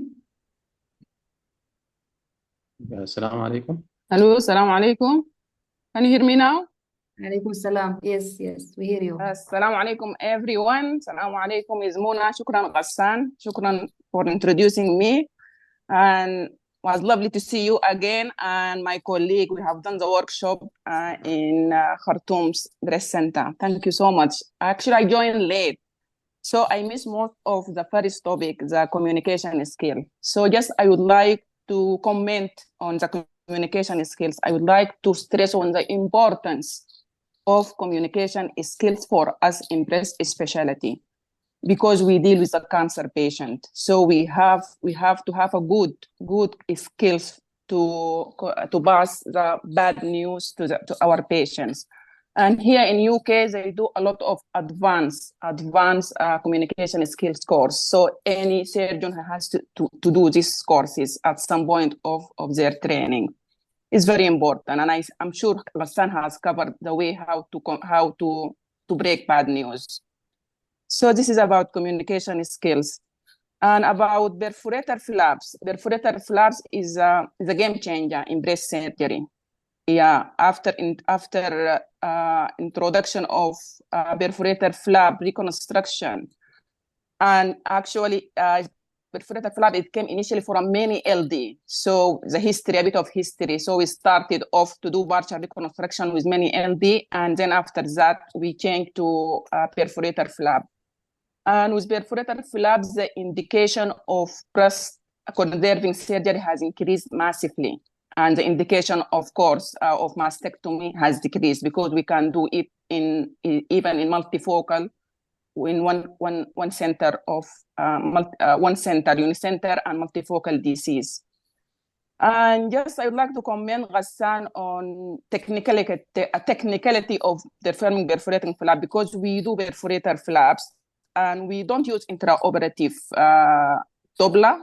We use it only before the operation, and we mark what is the perforator.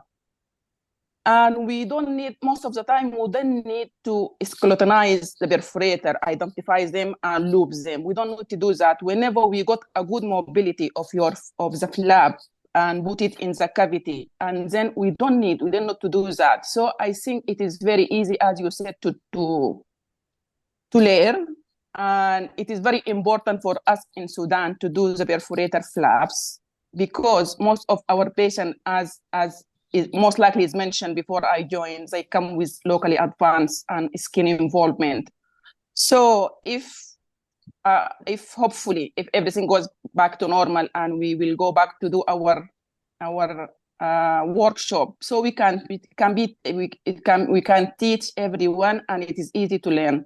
But what we need, just Doppler. Doppler is not expensive, and we can save a lot of breast by avoiding mastectomies.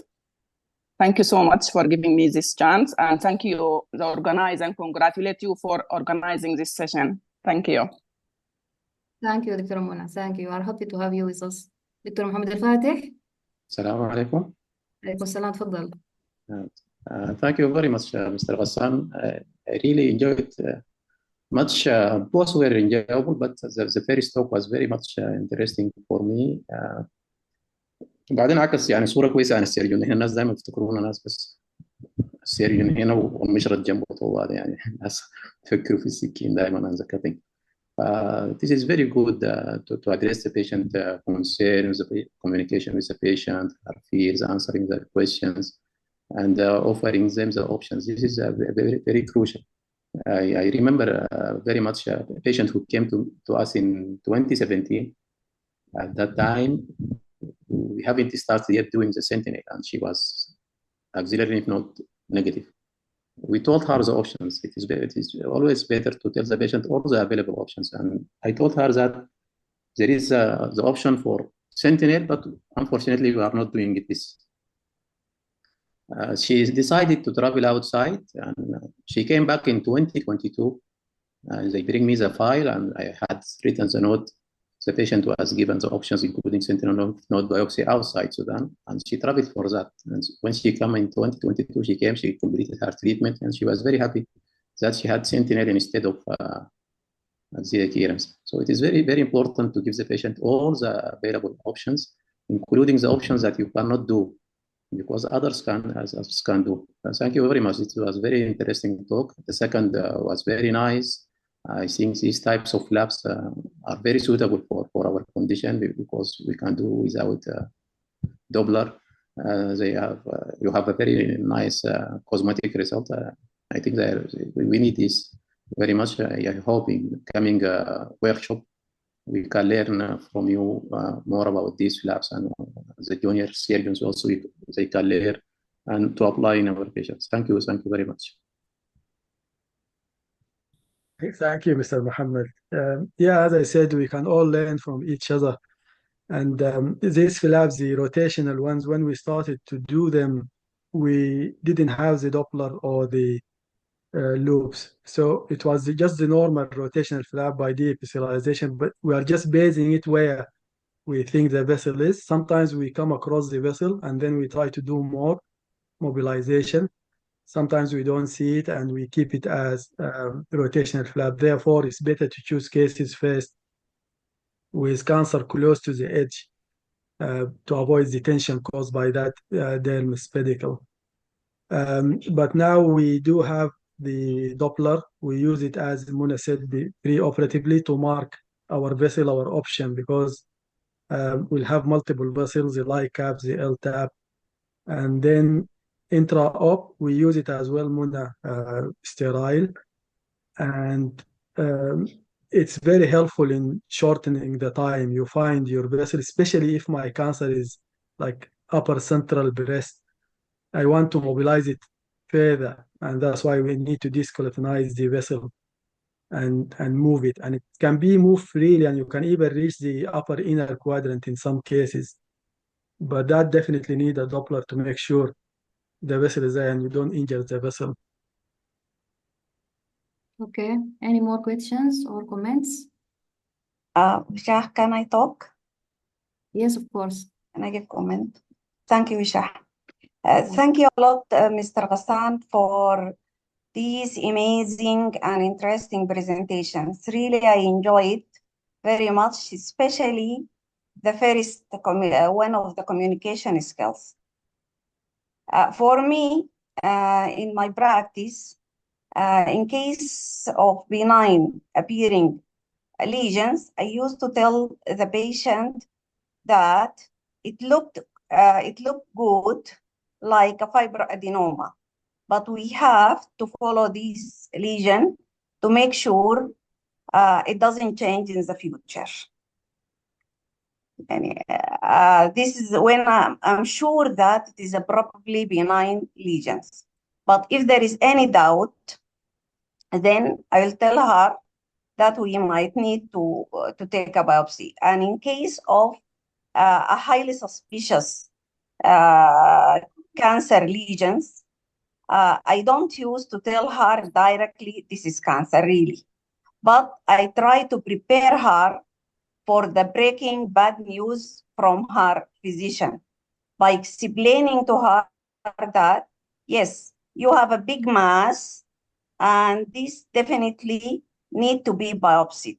And your physician is going to do for you a lot of tests and examine you and to take for you, send you to take a biopsy and to make sure what exactly the nature of these lesions. But you have to go back and don't ignore it, please. So as not to be assured and not to go back for her clinicians. Thank you very much again. Thank you, Dr. Rabab. The practice here might be different, but the rule for the breast radiologists here, every lesion, even if it look benign, like fibroadenoma, need to be biopsied, except in patients younger than 25 years old, and the lesion is smaller than 25 millimeters, like less than 1 inch. So if the patient is young and the lesion is small, yeah, they can, and it looks definitely benign, they can assure the patient and discharge the patient. We don't even do follow-up for that. But any lesion bigger than 25 millimeter, or if the patient is older than 25 years old, then the lesion need to be biopsied, and they will never be assured that this is benign, even if it looks completely benign, of course, except if the patient kept pushing and kept asking the radiology, then they'll tell him it looks benign, but we can't be sure unless we take the biopsy. And sometimes we need even to repeat the biopsy if it came back as normal tissue. It didn't give us the diagnosis like a fibroadenoma or something else. Yes, Mr. Ghassan. I did attachment in UK 2 weeks in 2008, and I have seen their practice. They are so conservative, and they are doing biopsy for each solid soft tissue lesion. Yes, larger than 1 centimeter or so. But for us in our practice, and I start my career in breast imaging in Saudi Arabia, and we are following the ACR, recommendation and guidelines. So regarding ACR, there is for regarding BIRA 3, probably benign lesions, they recommend to follow the lesion short-term follow-up, 6 months, and even sometimes we might shorten that to 3 months. See, but we have to make sure. We have to make sure there is problem regarding BIRA 3. A lot of general radiologists, they report BIRAT 4A or BIRAT 4B as BIRAT 3, and they are missing cancer. So in my teaching, usually I teach my student that unless you have a thin pseudo capsule and you have seen it completely throughout the lesions, and the lesions is oblong, flattened, not even bulging, not oval, with and with the ratio of the AB to transverse to AB dimensions, it should be 2 or more. You see, that means the AB dimension, it should be less than half of the transverse dimensions. Flattened oval, and it is parallel, then we will make sure that it is BIRAT 3. This is a BIRAT 3. And even if it is not typical, if the capsule is incomplete, if the lesions anterior-posterior diameter a little bit more, it is bulging, okay? And if even the echogenicity, it should be gently hypoechoic. If it is deeply hypoechoic, like that, and deeply hypoechoic, also will proceed. We upstage it, upgrade it to 4A, not to make it just BIRAT 3. So we have to be strict for the lesion that it is BIRAT 3, especially nowadays, high-grade cancers, you see, especially triple negative, it looks like fibroadenoma and probably benign lesions, so as not to miss, and it is rapidly growing. If we will give the patient 6 months and she disappeared, she might come with aggressive cancer. And that is why we are so strict regarding the labeling or grading the lesions is BIRAT 3 for short-term follow-up. Okay, Otherwise, thank you. if it's not typical, fibroadenoma, very typical, gently hypoechoic or slightly hypoechoic with complete capsule, خلصتي؟ parallel, flattened oval, then we should proceed for biopsy. Okay, thank you. This is our practice. Any other comments? 1 or 2 comments, because 5 minutes are remaining for the discussion time. I think hands up there. السلام عليكم. عليكم السلام. تفضلي دكتورة، مرحبا بك. مرحبا، تسلموا. أنا طماط غور جنرال أهلا سيرجن. وسهلا. Okay. تسلموا. Welcome. تسلم الله يخليك. أنا بس عايزة أعلق على presentation بتاع مستر غسان. Thank you so much. It was really brilliant presentation, both of them صراحة. لكن especially the first presentation اللي هو ال communication skills. Well, أنا صراحة أنا quite junior doctor. I have just started my journey مع ال breast cancer patients and how to treat them. And I'm still learning. لكن صراحة ال presentation كان quite amazing and brilliant. وفي كم من point أنت you mentioned. فأنا بس كنت عايزة أعلق عليهم لأنه they quite important. يعني البوينت الأولى إنه we need to modify the way that we communicate with patients. يعني إحنا بنتعلم communication skills لكن there is no one rule that we can apply to any patient or every single patient. It's quite brilliant إن إحنا محتاجين نغير الطريقة اللي بيتعامل بها مع أي patient depending on the patient himself. How to start your breaking bad news, how to start your treatment plan, how to answer the questions. فده بيفرق من patient لتاني. وكمان البوينت الثاني اللي مهمة جدا إنه when we deal with difficult patients يعني I always believe إنه every patient has his own key in his personality. فإحنا we need to figure out that key. يعني الexample اللي أنت you mentioned it اللي هو اللي كان عن difficult patient declined أي treatment. فكان يعني very good example لأنه with one single question the patient just opened the door and she let you to go in and know what is exactly going on inside her mind, which is quite brilliant. فدي هنا بتجي communication skills وبتجي social intelligence كمان when we deal with patients. ومن هنا بتبدأ literally الكونسبت المهم جدا اللي هو therapeutic relationship with patients. لأنه treatment of breast cancer is a journey والjourney بتبدأ من أول contact مع البيشنت. The way that we communicate مع patients من البداية and how honest we are, how empathy we show them, how we answer the questions that they have, كل ده بيبني trust between us وبيخلوهم يحسوا إنهم فعلا part of this journey, sharing their thoughts, their concerns, they be listened to. فده بيساعد جدا إنه لما نبني this relationship with patients, therapeutic relationship بتساعد على طول الجيرني. literally outcome بيكون so different. حتى إذا حصل أي unfortunate event أو أي mistake the patient will be quite understanding. لأنه من البداية كان في good relationship معه كان في good communication فهي does trust كل الستاف لأنه communication من البداية كان so effective. thank you so much. هي دي البوينت اللي كنت عايزة أذكرها وشكرا جزيلا لكل البرزنتيشن الرائعة وكل الإيفنت صراحة يعني outstanding. thank you so much. Thanks a lot, Tamadur. I think I'm glad with like this comment actually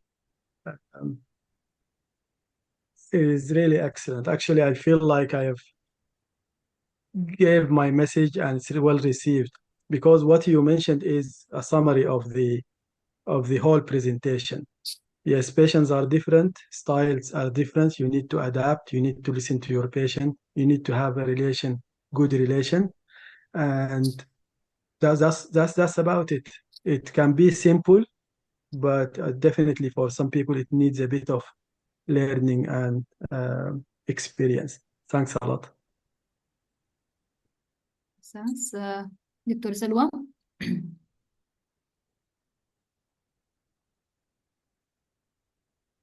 You are raising your hand. السلام عليكم. تفضلي. السلام عليكم. Hello to everybody. First, I want to thank all doctors for a nice and rich presentation. I am sonographer. Yes, you hear me? You are welcome, Salwa. You are welcome. Yes, thank you, Dr. Rabab. I want to concentrate on Dr. Ghassan, his first presentation, which was very interesting. And really, he didn't mention sonographer or radiology technologist because also we face the same problem in contacting with the patient.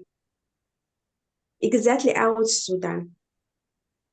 Maybe in Sudan, no big problem. Most of the people, they will understand. in case if you told them the physician will discuss everything with you like that. People are not much difficult, but out Sudan they are sometimes they are difficult exactly in Gulf country. I have experience in one Gulf country, governmental hospital it was. Many times we face it like these cases, patient who insist to tell them the result about the scan. Some they will understand, some they will be angry like that. For me, really, I have my own way to try to satisfy the patient at the same time, and to follow the policy that put for us. But now, maybe I need your advice, doctors, or exactly Dr. Rabab, maybe, because maybe I going for a new position focusing on breast scan, also in governmental hospital in Gulf country. And really, I hesitated for this reason exactly, because breast, it is sensitive patients they will be with breast issues.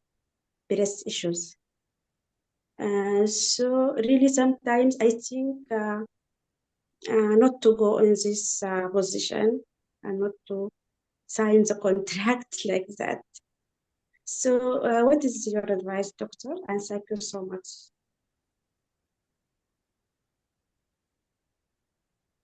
So Dr. Ghassan. first, yeah, I'll talk before Dr. Rabab. Thank you, Salwa.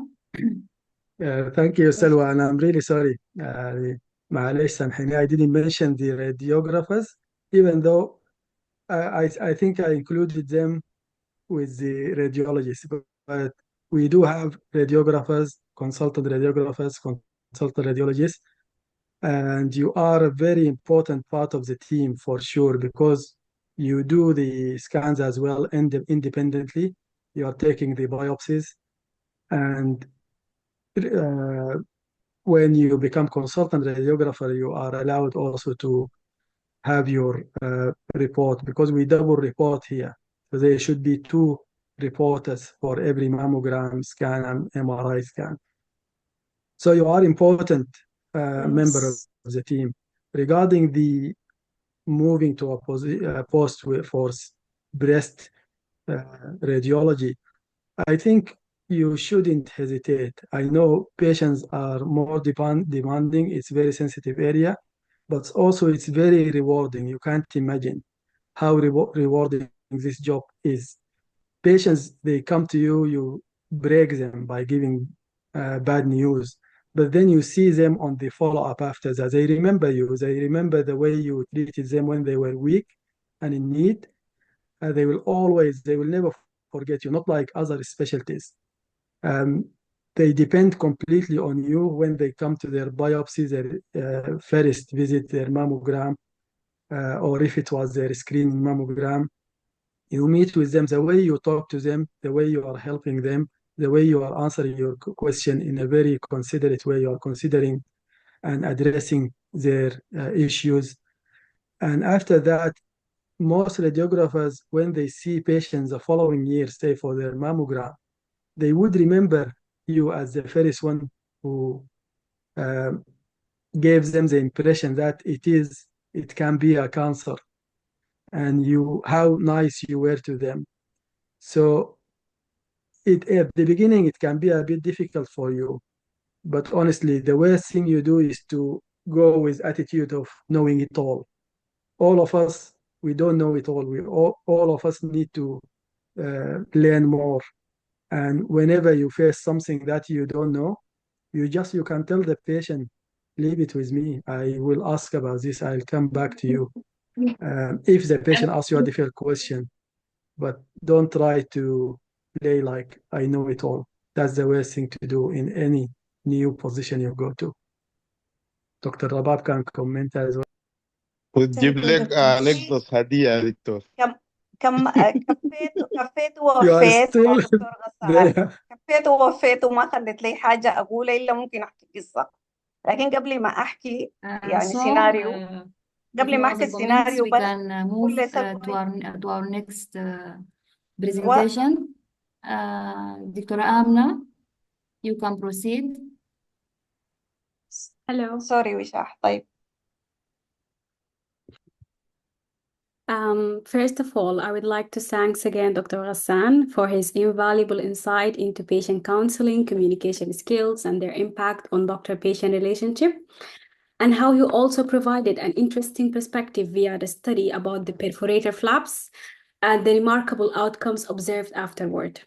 In our next session, I will share a video on breast cancer from a public health perspective, created by Dr. Naha Dr, an oncologist consultant specializing in palliative care. Unfortunately, due to unforeseen circumstances, she is unable to join us today as she is traveling.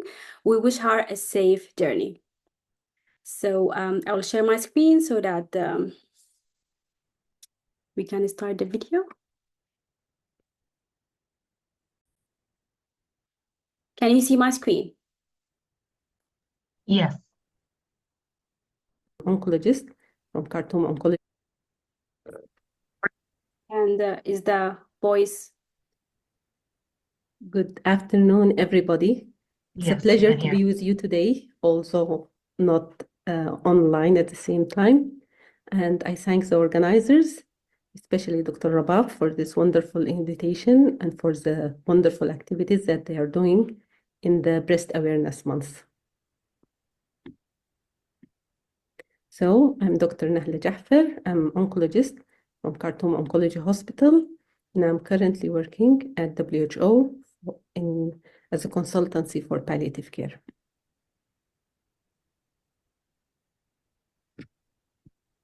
And I'll be speaking about breast cancer from a public health perspective.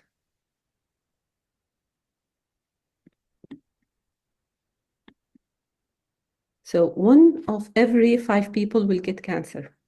And in most regions of the world, breast cancer is the most common and #1 cancer among both men and women, accounting for 38% of all female cancers. Over almost 200,000 new cases were diagnosed in 2020 in the Eastern Mediterranean region. So you can see these countries, and the pink shows that breast cancer is #1 diagnosis. And in Sudan, not less than 2,000 ladies will get diagnosed every year. The incidence is still increasing. This graph shows the discrepancy between the situation of Eastern Mediterranean countries and European countries. The blue line shows the incidence of breast cancer, first blue line, which is almost 40 women out of 100,000 women. And in the European region, you can see the incidence is so much bigger. When we come to the mortality, although we have less cases, we have more mortality. One of the reasons for that is the stage that women present with. You can see here the prognosis ranges from 10% to 90%, which is a huge difference.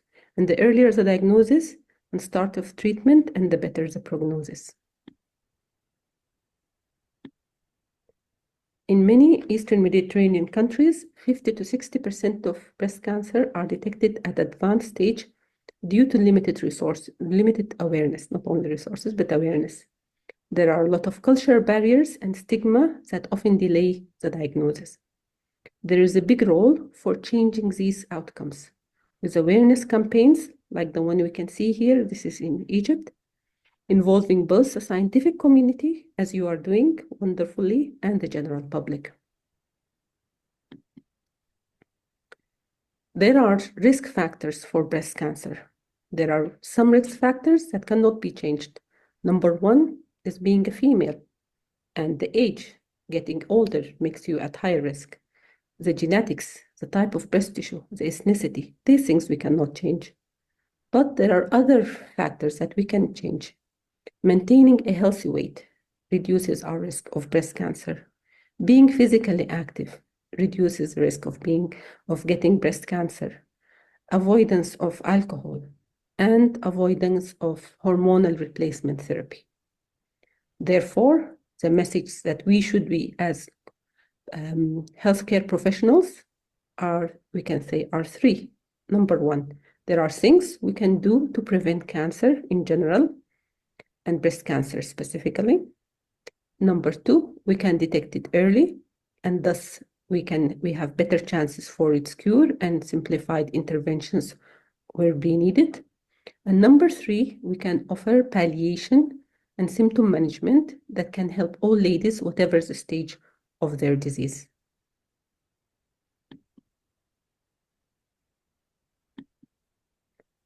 This slide shows the huge damage, not only in patients' lives, not only loss in patients' life and increase in the patient suffering, but also there is an economic burden, something that would or might interest policymakers. And it's not only the huge public health issue, but it also presents breast cancer. It represents one of the biggest threats to socioeconomic development. The WHO EMRO Office Economic Analysis is in an upcoming investment case under publication, and it shows that breast cancer significantly corrupts national economies with a burden that will accumulate to $408 billion in the period between 2020 and 2050.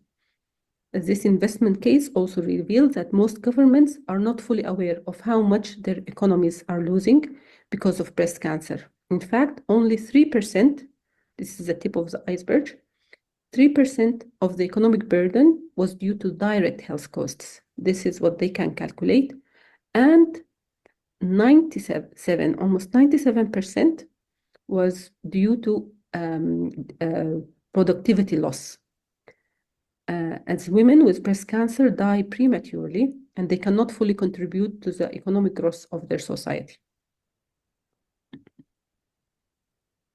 In 2021, as a result of that, the WHO launched the Global Breast Cancer Initiative, highlighting key areas of work and cost-effective interventions, with the goal of reducing breast cancer mortality by 2.5% per year, thus averting 2.5 million deaths by 2040.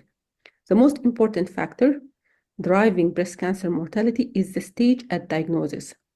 While stage 1 and 2 have an excellent treatment success rate, this drops with more advanced cancer stages. Therefore, the main objective should be to make sure that women with breast cancer are treated on time. To do so, the Global Breast Initiative highlights three pillars for action.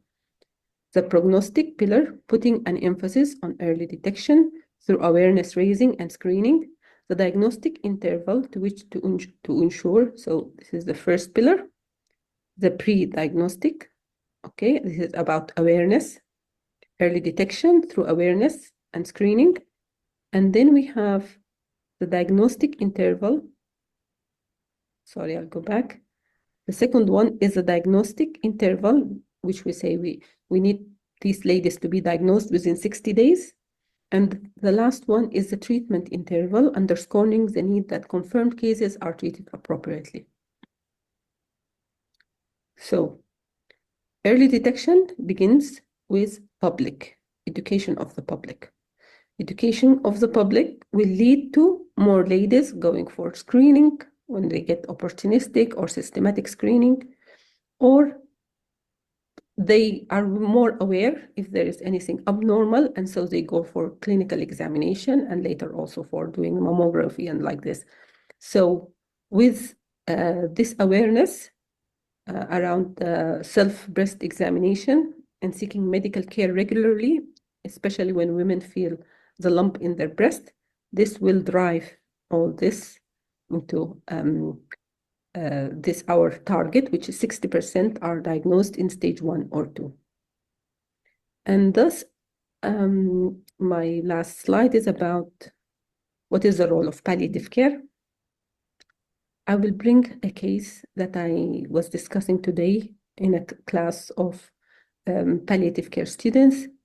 And they brought the case of a lady. She's a Sudanese lady with a breast lump, but she refused to take the biopsy. And she said, I do not want to go that way. And this emphasizes the role of good communication skills and the holistic management of patients, in that I tend to the patient psychological issues, social and cultural understanding, and offer the time to communicate well with her and to explain to her the importance of doing the biopsy. Second question, what is the role of palliative care during active treatment? The cancer itself causes a lot of problems to the patients in terms of symptoms, as well as its treatment. So both the cancer and treatment and the complications of the disease all lead to the patient suffering from a lot of symptoms. And this will affect so much the journey of the patient, because the patient might refuse treatment or she can delay treatment because of intolerable side effects. So the holistic management of the problems of the patients, whether it is physical, social, psychological, and cultural and spiritual, all leads to better outcomes for patients. And we have seen that in the Khartoum Oncology Hospital, in the palliative care unit. And the last question is, how is teamwork extended for breast cancer patients? I see so much that the pillar of teamwork, which is one of the 6 pillars of palliative care, so much exemplified by the combined breast clinic and by your wonderful presence today, different number of specialists meeting together for the care of their patients.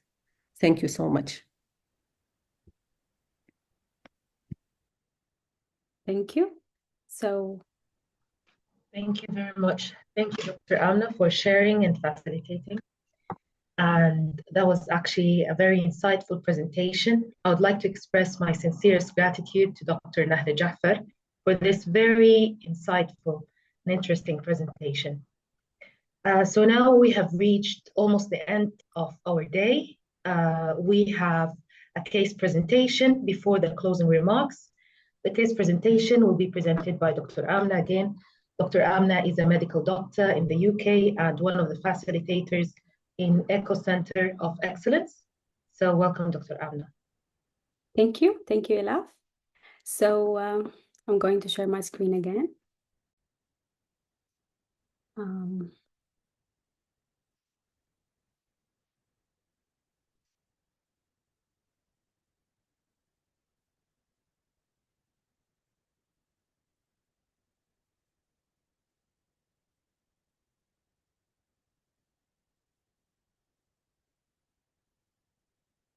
Okay. So I'm going to present this case, which has been provided by Dr. Aida Hussein, a associate professor at Al Lineal Hospital and a surgeon and founder of the multidisciplinary team of breast cancer and management. So here in this case, we're going to provide an insight about the familial breast cancer. Can you see my screen? Yes, we can see your screen. So we are going to provide 2 cases about the mother and her daughter. So the first case is the mother. She presented with a left breast lump for 1 year. Can you put it in slide share, please? In a slide share. Yes. كده. طب دقيقة يعني أقفل وأعملها تاني صح؟ أيوة إحنا شايفين السلايدز اللي بتجنبها. Okay.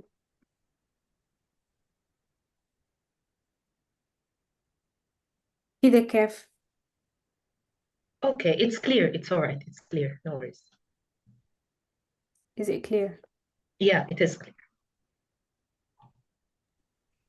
This is better. This is okay, better. now perfect. Yes, now it's perfect. Thank you.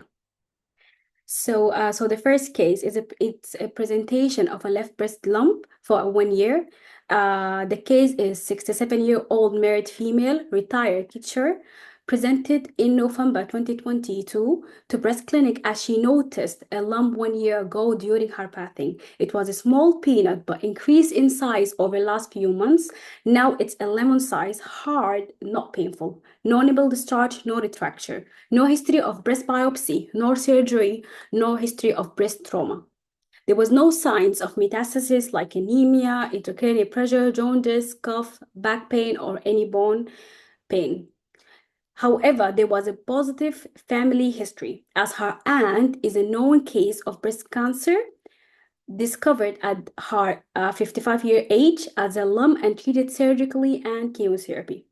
And also her sister at 60 years was discovered at stage 4. Unfortunately, she died of lung metastasis.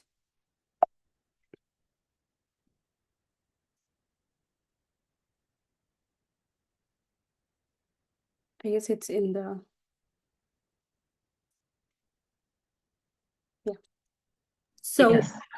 obstetrical gynecological history. So she is para 7, all has been breastfed.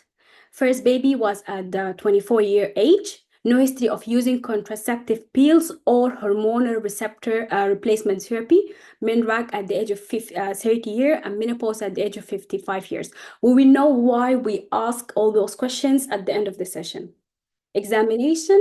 On inspection, there was symmetrical size and shape of both breast, inverted left nipple, tethering of the skin, and bido orange. So all those signs of course, cancer. Palpitation, left lower inferior quadrant, there was a 4 to 4 centimeter palpable irregular surface, well-defined, hard, non-tender, and attached to the skin. Plus, there was a palpable axillary lymph node, 2 by 2 centimeter, hard, mobile, not attached to the axilla. So all was warning signs of a suspicious lesion. So the next step after the history and examination was to do breast mammography. So her finding was the composition was A. However, there was a left lower inner, as you can see here, left lower inner quadrant, irregular shape, indistinct border dense mass, and there was a right upper inner quadrant, well-defined equal dense mass, and both bilateral axillary dense masses. Normal nipple, no normal inflammatory folds. So they have done complementary ultrasound.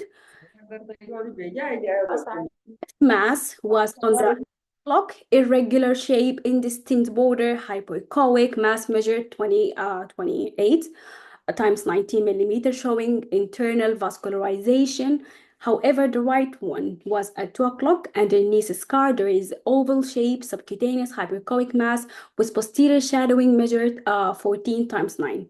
Bilateral non-specific axillary lymph nodes, normal ductal pattern, normal nipples. So the impression was the left was BERT 4, which is suspicious and require further assessment, and the right was BERT 2, which means normal or like looks benign and no further intervention is needed. So now we are going to continue to follow up with the left lesion. So of course, we need to do biopsy.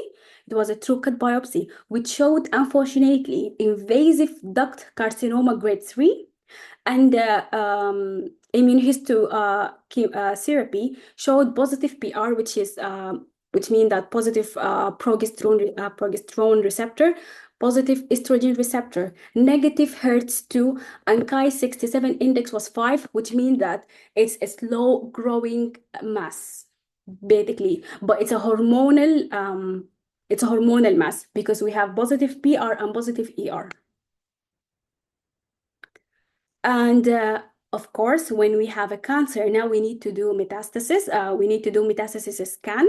So here they have done a whole body bone scan with Tectanium-99, which showed an active tracer uptake is seen involving the manipurum of the sternum. The rest of the skeleton is unremarkable. So it's a locally invasive cancer. The conclusion was there was a single osseous lesion as prescribed above, which is basically invasive, locally invasion. So the diagnosis was we have a left breast invasive ductal carcinoma grade 3, T4, which is locally invasion, N2, which means that we have extensive axillary lymph node involvement, and M1, which means that we have a distant metastasis. The management was oncological treatment. She is now on chemotherapy. She will have 2 cycles of chemotherapy, cyclophosphamide, then for tumor reassessment, and the next step is to do surgical management. So they want to shrink the lesion and then to do the surgical management. So now we have her daughter. She presented with a tender right breast mass 6 months, for 6 months. She is 40-year-old married female accountant, presented to the breast clinic after the diagnosis of her mother with CA breast. Patient already has a mass for the last 14 years, small in size, diagnosed as fibroadenoma. However, she never had any follow-up for the mass since then, but there wasn't any changes in regard of the mass. There is no increase in size, no nipple discharge, no anything. She noticed an axillary mass 6.6 centimeter, 6 times 6 centimeter, hard, not tender. No history of breast trauma, no history of biopsy or like any injury to the breast, no radiotherapy. Of course, she have a positive family history as her mother was diagnosed at the age of 67 with cancer, and she has underwent chemotherapy and booked for surgery. The mother, I mean. Obstetrical gynecological history, again, we will know why we're asking those questions, but her menarche at the age of 13 years, Paras 3 plus 2, first baby at the age of 27 years, all baby has breastfed from 18 to 2 years, history of using oral contraceptive pills regularly for 5 years after her last baby. An inspection on examination, symmetrical size and shape of both breasts, everted nipple, no skin changes, no tessering of the skin, nor very orange. So here we could say that at least if there is a cancer, it's not invading the skin.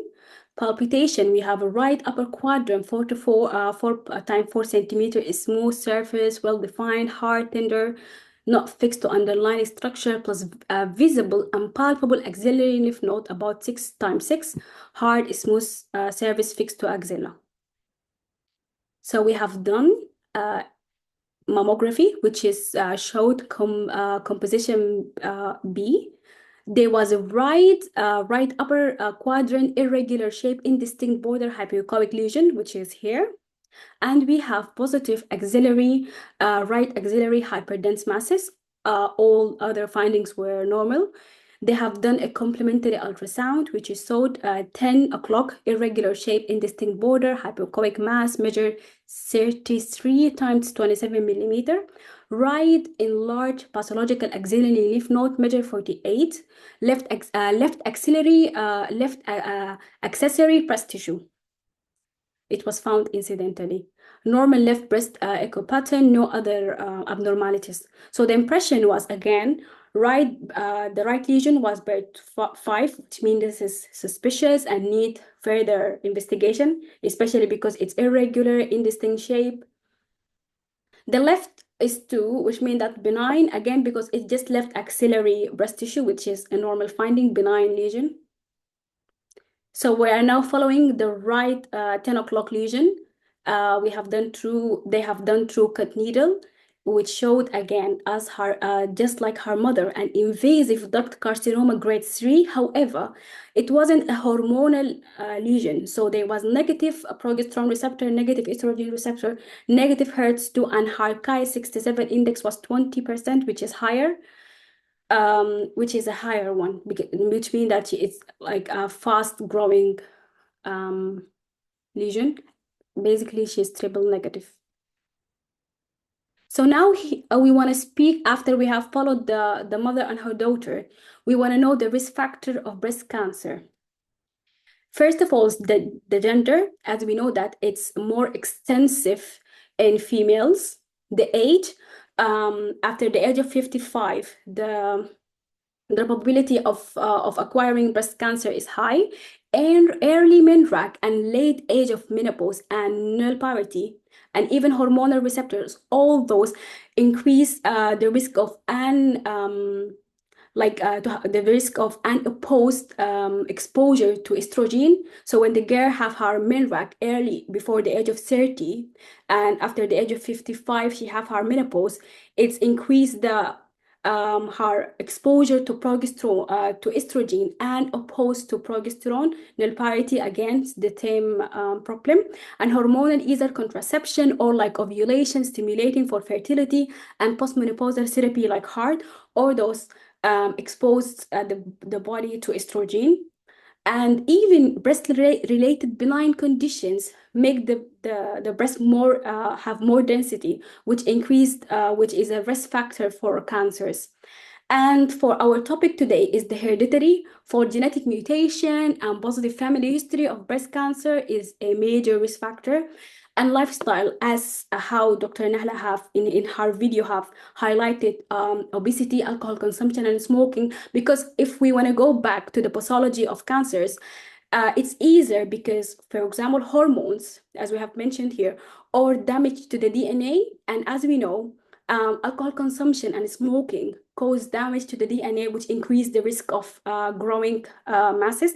And obesity actually, it's increased the risk, fat cells increase the risk of estrogen level in the body, which again can increase the risk of cancer.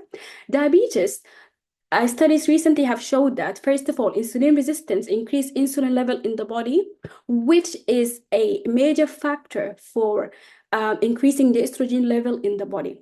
Again, diabetes can cause damage to the skins, and even can grow cells, cancer cells by itself. Radiation exposure, so damage to the skin. So overall, the most risk factor is increased exposure to estrogen. This can increase the risk of developing breast cancer. The protective factor, everything that can decrease the number, the exposure to estrogen. So the number of pregnancies, the more she is para, for example, 7, it will decrease the risk, because now she has exposure to progesterone, having baby at early age, again, progesterone, breastfeeding, progesterone, exercise. So we are now decreasing the damage and everything in the body. So now we want to speak about BRCA genes, which is a genetic mutation in patient in familial breast cancer. So we have 2 genes, BRCA1 and 2, 1 in chromosome 7 and 2 in chromosome 13. Here is a small studies or comparison. First of all, as you can see here, this is the blue line, which means that most of BRCA mutation mean breast cancer. A small percent, 16%, could be due to could reflect ovarian cancer, and only a small percent for male breast cancer. So who should be tested for BRCA gene? Because we're not going to test for everyone for mutation. First of all, if in the family there is a first-degree male with breast cancer diagnosed at any age. If there is a first or second degree diagnosed with breast cancer at the age of 50 years or less, because we have mentioned that breast cancer associated with higher age after 55. So if someone got breast cancer before 50, it's alarming.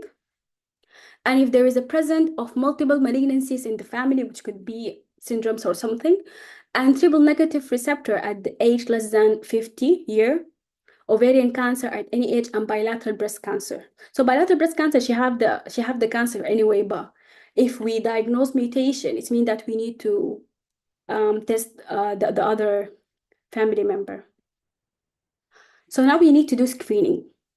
So the screening should be done for evaluating and monitoring high-risk patients. So we need for them to do to follow them and to monitor them for high-risk patients. And we have breast examination. So how to do the screening is by breast examination and imaging. Why we are doing that? Targeting early detection of malignancy. So normally, from the age of 25 years of age, the female should use self breast examination and clinical examination. So she do her own self-examination, and she need to present to the clinic to do a clinical examination if they would find like any palpable masses. And then from the age of 25 to 35, here they're going to introduce imaging. So from 25 to 35, they are going to, the female will undergo every 2 to 3 year ultrasound, breast examination, and ultrasound. After the age of 35 to 45, the imaging changed to mammography, and more than 45, it just like the interval change from annually to every 6 months. So the imaging here is ultrasound, mammography, and MRI breast, as we have known from all our symposium and the lectures that have been done. So how to reduce the risk, how to do risk reduction? First of all, to decrease the exposure to hormones. So every woman from the age of 35 and above, she can keep using contraception. But if she is above 35, it should recommend to her to stop contraceptive hormones. And we should advise the mothers to breastfeeding rather than a bottle feeding. And regarding hormonal receptor replacement therapy, any female with positive family history should decrease the heart to small doses and for short duration, and it's just better to avoid them. And of course, lifestyle modification, weights, activities. And we have chemo prevention as well. We have two. First of all is anti-estrogen, mainly tamoxifen. Every woman, she can use it for 5 years from premenopausal woman who has positive history, unless there is a risk of thromboembolic phenomena or endometrium cancer. As we know, tamoxifen increases the risk of endometrium cancer and thromboembolic diseases. Generally, tamoxifen is recommended in all patients aged from 35 to 59 years without history of complication, and they shown to reduce the risk of both invasive and lobular recurrence and occurrence from the first place. We have anastrozole, which is aromatase inhibitor, again showed effective in postmenopause for adjuvant treatment of IDC, invasive ductal carcinoma, and they reduce the incidence by 50%, so 0.5% of the cases. And of course, if they're in any high-risk patient, the easiest thing is just like to do bilateral mastectomy and oophorectomy. Thank you, and I hope it was informative. And if there's any question. Thank you. Thank you very much, Dr. Amna. Thank you. Very informative, really, and thanks for Dr. Aida. Yeah, it's a very interesting cases. Yes, very interesting cases. Yes, thank you very much. Is there any comments or questions to Dr. Amna? Dr. Aida, please. Thank you, Dr. Amna. Yes, thank you, Dr. Amna, for your very excellent presentation of the cases. My comment that the mother completed her chemotherapy and she underwent mastectomy in Kosti by Dr. Mohammed Tom because of the war. And the daughter was planned for local wide excision. After completing her metastatic workup, she completed her metastatic workup and it was negative, but unfortunately, also because of the war, we cannot do her the surgery. I think also she had underwent mastectomy at Kosti. We find this very interesting cases. And we underwent a study of BRCA examination in familial, but I think these two patients were not included because they present later after we done our study. So thank you so much, Dr. Amna, for your excellent presentation. And I added this information for you. Thank you. Thank you. I have a question as well. So since her histochemistry was hormonal, why in the treatment it wasn't involved? Why it was chemotherapy rather than hormonal treatment? It had been decided in the combined clinic to start out with chemotherapy, and as well, I think as some because of the bone metastasis and the locally advanced disease. So it's very well known, as if you heard in my presentation, that the hormonal receptors positive patients are more sensitive to chemotherapy. Okay. Does it answer your question? Yes. Literally, this was my only question when I read the presentation.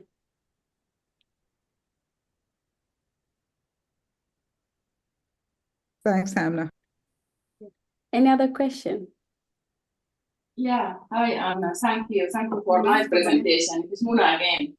Hello, Muna. Very nice presentation, thank you so much.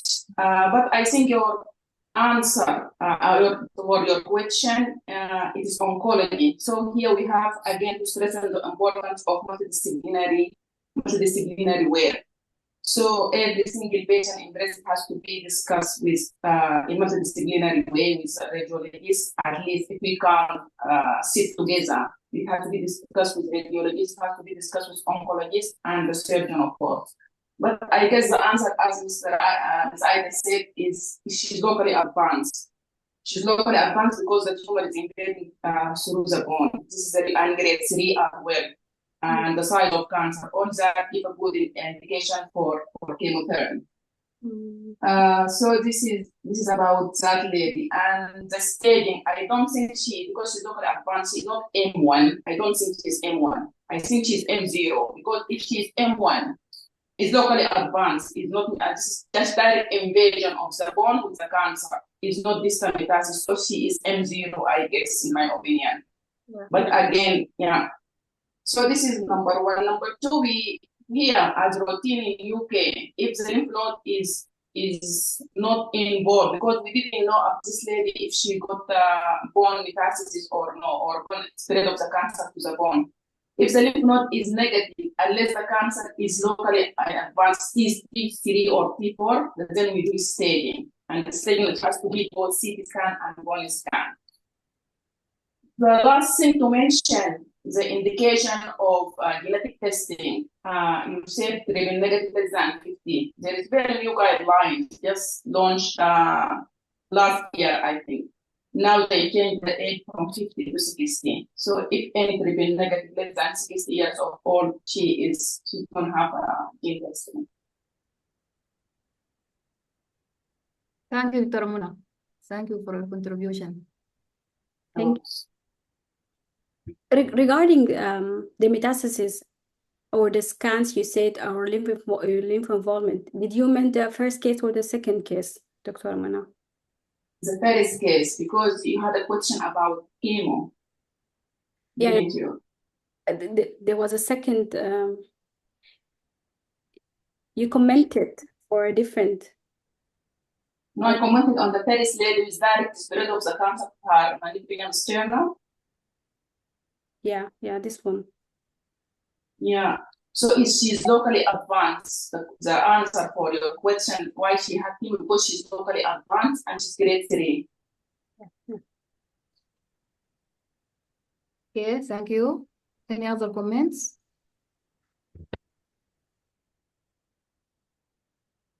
احنا early on كنا قطعنا دكتورة رباب كانت تحكي قصة عن ال breaking bad news، فممكن تشاركها معنا. جدا. تفضلي دكتورة رباب. لا، ما بريكنج باد نيوز. أنا دايرة أرد على دكتورة سلوى. ختنا سلوى جزاها الله خير على السؤال، وزي دكتور مستر غسان كفى ووفى وجاوبها وشجعها إنها تواصل، ويعني الجوب ما not rejected، تمشي في الكارير. وأنا كمان بأمن على كلام مستر غسان وبشجعها إنها تمشي في الكارير. بالنسبة لنا نحن الراديولوجيست والراديوغرافر are complementary. نحن بنكمل بعض طبعا تماما يعني. فعشان كده زي ما قال لك مستر غسان لما قال الراديولوجي قصد الراديوغرافر والراديولوجيست both together يعني، لأنه actually نحن جزء لا يتجزأ من بعضنا البعض. بالنسبة للشغل في الماموجرافي والالتراساوند، ما عارفة إنه الجوب بتاعتك في الاثنين ولا واحد. القصة اللي أنا عايزة أحكيها وزي ما قال لك مستر غسان إنه يعني البيشنت يعني حتتذكري لما أنت تساعديها وكده، بس ما يدفايز إنك يعني to be so patient مع البيشنت يعني. عرفتي زي ما قال لك السكيلز بتاعت الكوميونيكيشن من الأول. القصة إنه عندنا كان بيشنت، أنا كنت شغالة في سليمان الحبيب في المملكة وكفرنج الومن ايميجينج. فواحدة جات للسكرينينج، جات العيادة بتاعت الفاميلي ميديسين وشي ريكومند فور هار السكرينينج ماموجرام، ورفضت تماما انه يتعمل لها السكرينينج ماموجرام. المهم بعد جهد جهيد اشتغلت فيها الجي بي، وصلتها لنا في الديبارتمنت، وصلت عند الراديوغرافر وشافت الجهاز بتاع الماموجرام ورفضت برضه وحاولت تمشي. بس أنا منبهة كل التكنولوجيز إنهم ما يمشوا بيشنت من غير ما يرجعوا لي. حاولت معاها ما قدرت برضه، فبرضه جيت بعد ذاك يعني اتكلمت معاها، فسبحان الله قالت لي اوكي إذا بتقيفي معاي I'll do it. قلت لها جدا ليه ما أقف معاك؟ لبست إبرون وقفت معاها، عملت الماموجرام we picked 3 by 4 ملم. في الماموجرافي كان في زي subtle architectural distortion, very subtle architectural distortion.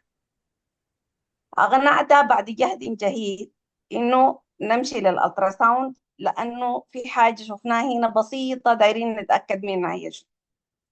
فكانت difficult patient حقيقة. فروحنا الألتراساوند، عملت الألتراساوند I found 4 by 5 millimeter hypoechoic lesion. The only يعني كانت الساين اللي خلتني إنه to be confident it was a cancer, it was cutting through the adjacent tissue. يعني cutting the tissues رغم إنها very small لكنها cutting the tissues. فهي معاي، أنا كلمت السيرجون بتاعنا البريس سيرجون في المستشفى، لأنه تأكدت إنها دي لو طلعت ما يعني ما حتجي تاني. وممكن والآن الكانسر بتاعي صب half سنتيمتر يعني، فعندها chance في إنه to be cured يعني. فكلمت السيرجون في وقتها وكتر خيره جاء وعلمت له المكان بتاع المهم هو أخذها، وبعد ذاك عملنا arrangement وجينا حتى كان failed في البيوبسي، فبس جس عملنا له ماركينج بالالتراساوند، عملنا له ماركينج في السكين واخذ السياتر و she removed the cancer and she cured totally والحمد لله. فدي من difficult patients ومن communication skills. فأنا بقول لك إنه يعني go ahead سلوى، وإن شاء الله موفقة في الكارير، وإن شاء الله you will do well. إن شاء الله إن شاء الله. برضه نكتب معلش ممكن برضه لمستر محمد الفاتح، يعني your presentation was يعني excellent وأنا بتفق معك تماما يا مستر محمد الفاتح that I believe on ultrasound. For me, I believe on ultrasound and we can do great job with ultrasound. Yeah. Thank you. Thank you. Any other comments or questions? Thank you, Dr. Rabah, for your advice, and also Dr. Ghassan. Thank you very much. ومعلش نسيت يعني أقول لأمنة ما شاء الله للمرة الثانية your presentation is so brilliant and excellent. Thank you very much. شكرا لك، شكرا لك دكتورة رباب. الله thank you very much. طيب, if no more comments, so we are coming to the end of this amazing symposium. I think it was very successful and very fruitful, and I hope all the participants have feel this. And I would like to thank very much ECHO for their great job. I would like also to thank all the speakers for the very interesting and valuable talks. I would like also to thank the moderators and the facilitators and the organizing committee for their well done performance. And I would like also to thank all the participants who have stay and be patient till the end of this event. I hope you all the best, and I will like to welcome Mr. Omar Abdel Hamid for the closing remarks of the symposium. معلش وشاح ممكن 1 minute or 1 second before Mr. Omar Okay. start. Okay. I'd like to welcome Dr. Amina. I don't know about you before, Dr. Amina, and we hope you are going to share us in the future, inshallah. Thank you for your participation. It was so Inshallah. useful, your comment. Inshallah. Thank you so much. Thank you. If you Yeah, I will. I'm all send ready. me your mobile number, I'll be happy to Okay, join that's our group. Huh? inshallah. Inshallah. Inshallah. Thank you very much. Thank you everyone for contribution in the discussion. Mr. Omar, are you here?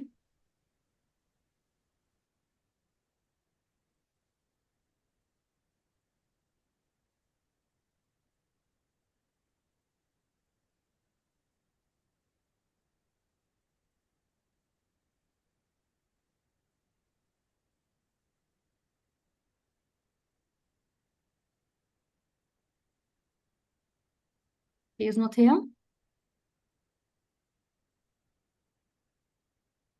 Ryan?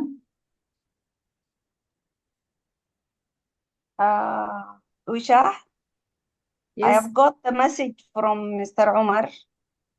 He Mm. apologized for urgent situation. He is not going to present the closing remarks. Okay, okay. So proceed, Just now Dr. I have seen it. Sorry Proceed, for that. proceed, Dr. Rabah, for the closing remarks. No, It will be your job. Proceed. no. Now you are the one or No, Dr.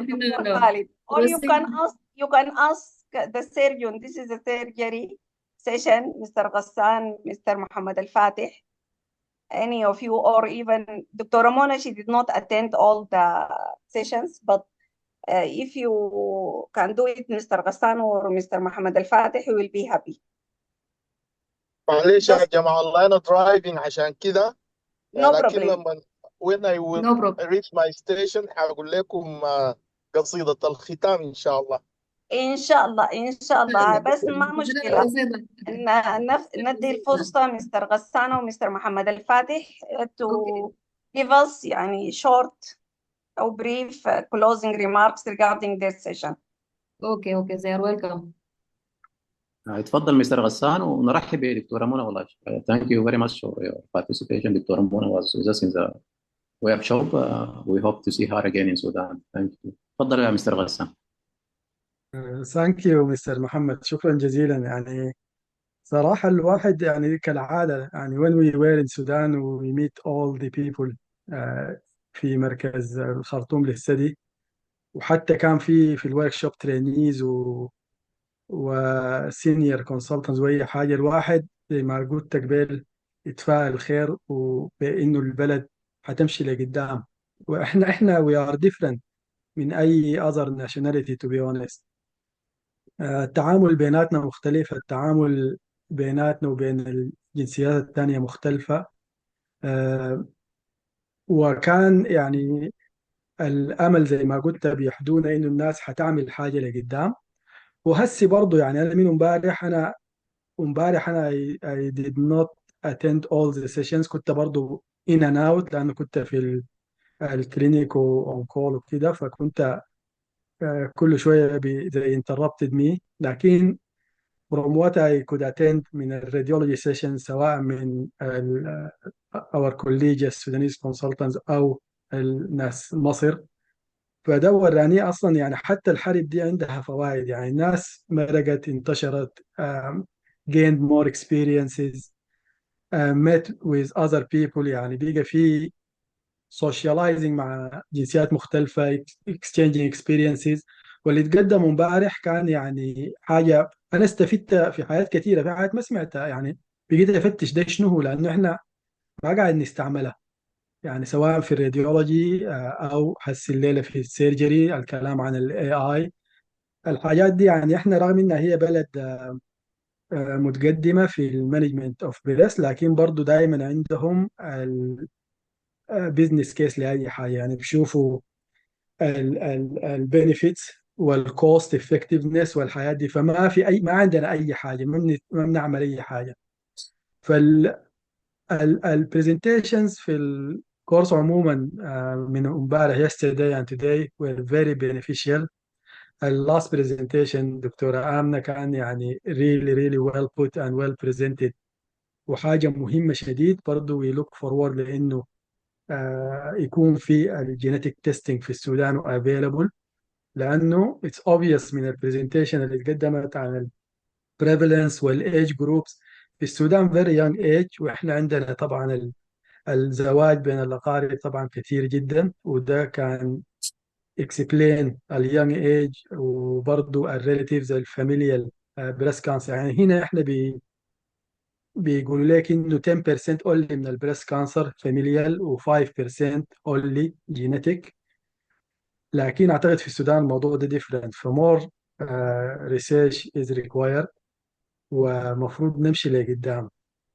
انا ما بقدر اشكر الناس enough انهم attended والناس اللي بريزنتد، يعني الفائده اللي لقيناها من السيمبوزيوم دي. وبتمنى انه الحياه دي تتواصل لقدام، وكل مره الجروب يكون اكبر اكبر واكبر. وان شاء الله انا ما عارف انتوا بتعملوه كل كم، كل سنتين لانه اظن الفات قلت 2022 كان، كل فان شاء سنة الله الجاي بسبب كل الحرب. سنه. دكتور غسان بسبب الحرب.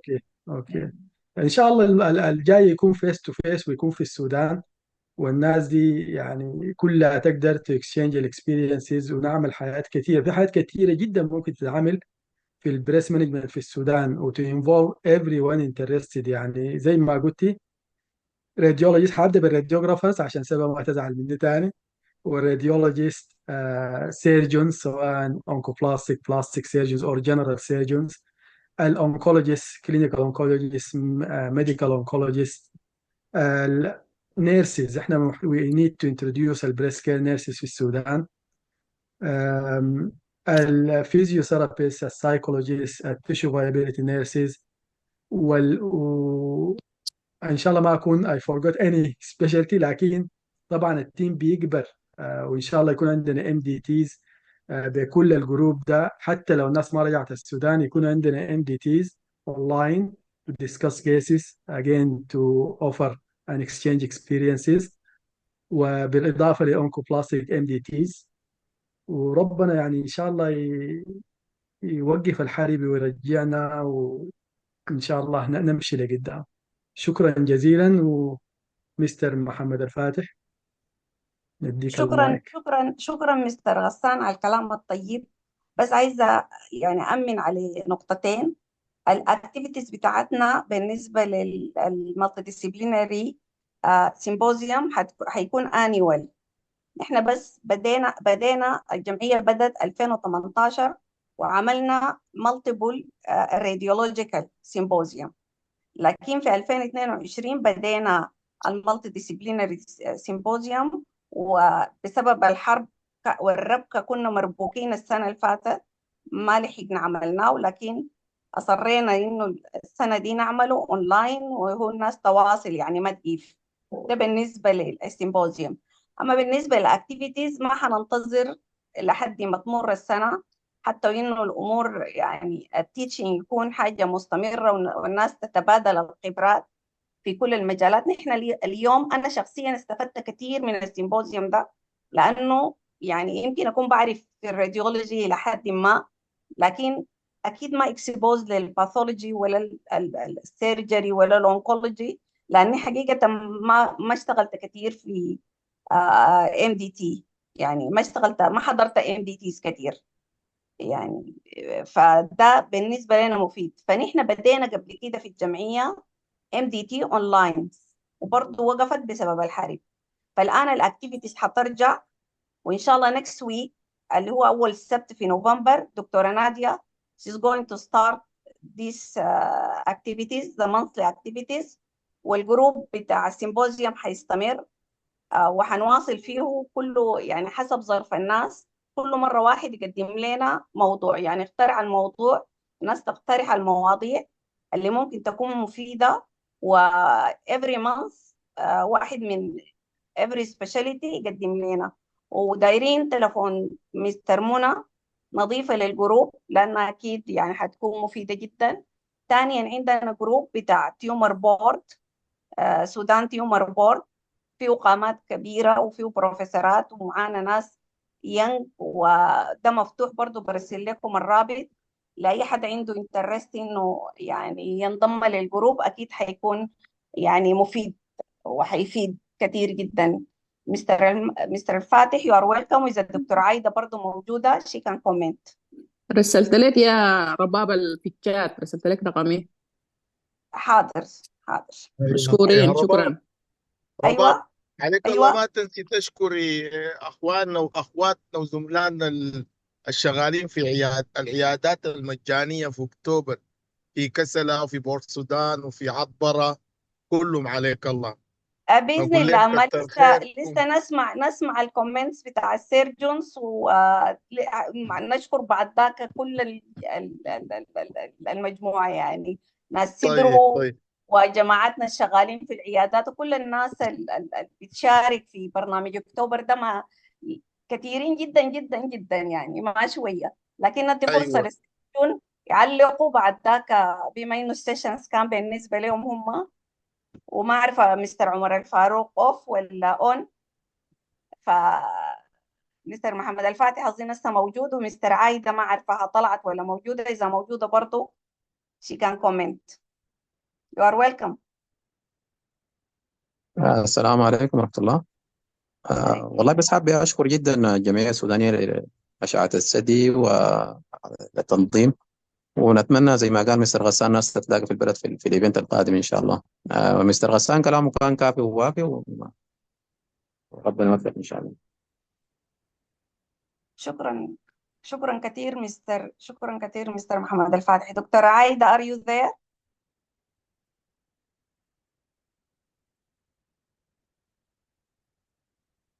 she's not there.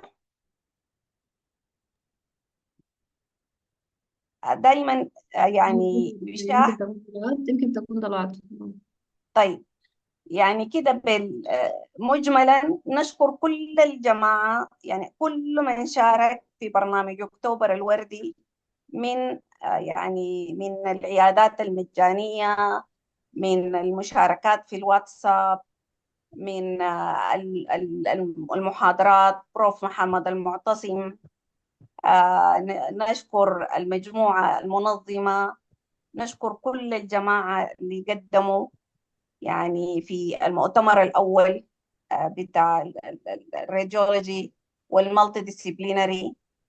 ونشكر يعني المنظمين والمودريترز، دكتورة وشاح، دكتور خالد، دكتورة إيلاف، دكتورة إسراء، ودكتورة هبة. ونشكر مجموعة سدرو كلهم ونقول لهم يعني بصراحة لولاهم يعني ما كان المؤتمرين ديل أخذوا يعني نسبة النجاح اللي وصلت لها، ووصل لعدد يعني من الاودينس اللي وصل له الآن.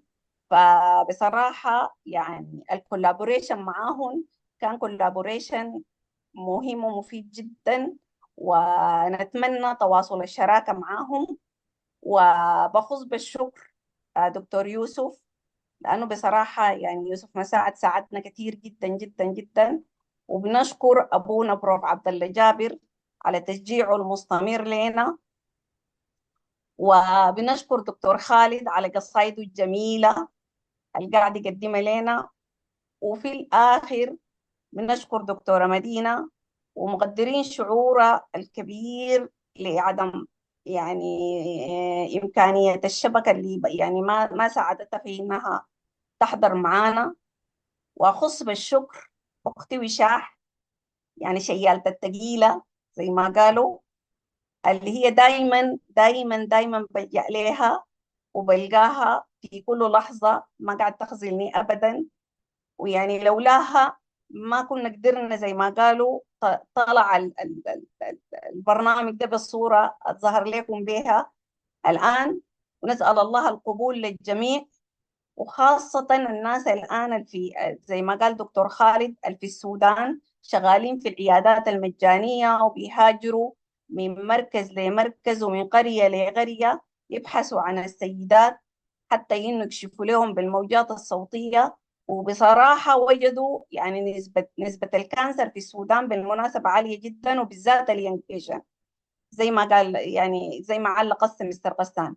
يعني النسبة في الناس اليانج is very very high، وتستحق مننا وقفة كبيرة. وثانيا عندنا فينومينا زي ما شرحت لكم أمس، إنه عندنا aggressive cancer extending من one side to the other side. وده إن شاء الله I'm going to present it for you in the upcoming months إن شاء الله.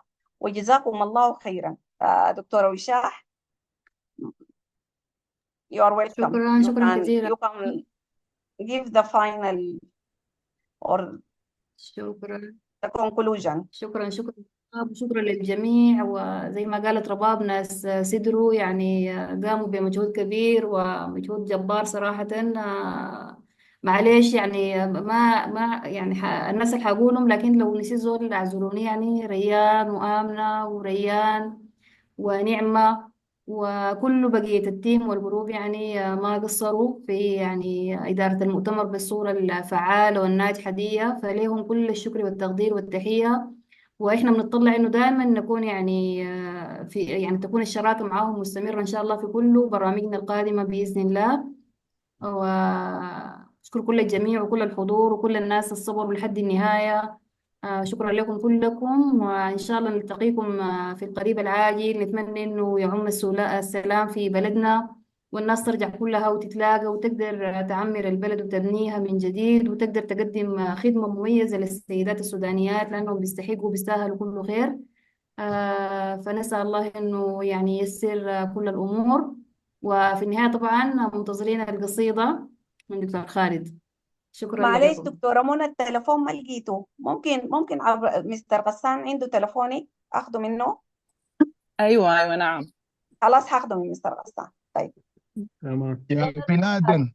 يا بلادا حوت مآثرنا كالفراديس فيضها منن، فجر النيل في أباطحها يكفل العيش وهي تحتضن، رقصت تلكم الرياض له وتثنت غصونها اللدن، وتغنى هزارها فرحا كعشوق حدا به الشجن، حفل الشيب والشباب معا وبتقديسه القمين عنوا، نحن بالروح للسودان فدا فلتدم أنت أيها الوطن. شكرا لكم، السلام نحن عليكم. للسودان فدا فلتدم أيها الوطن.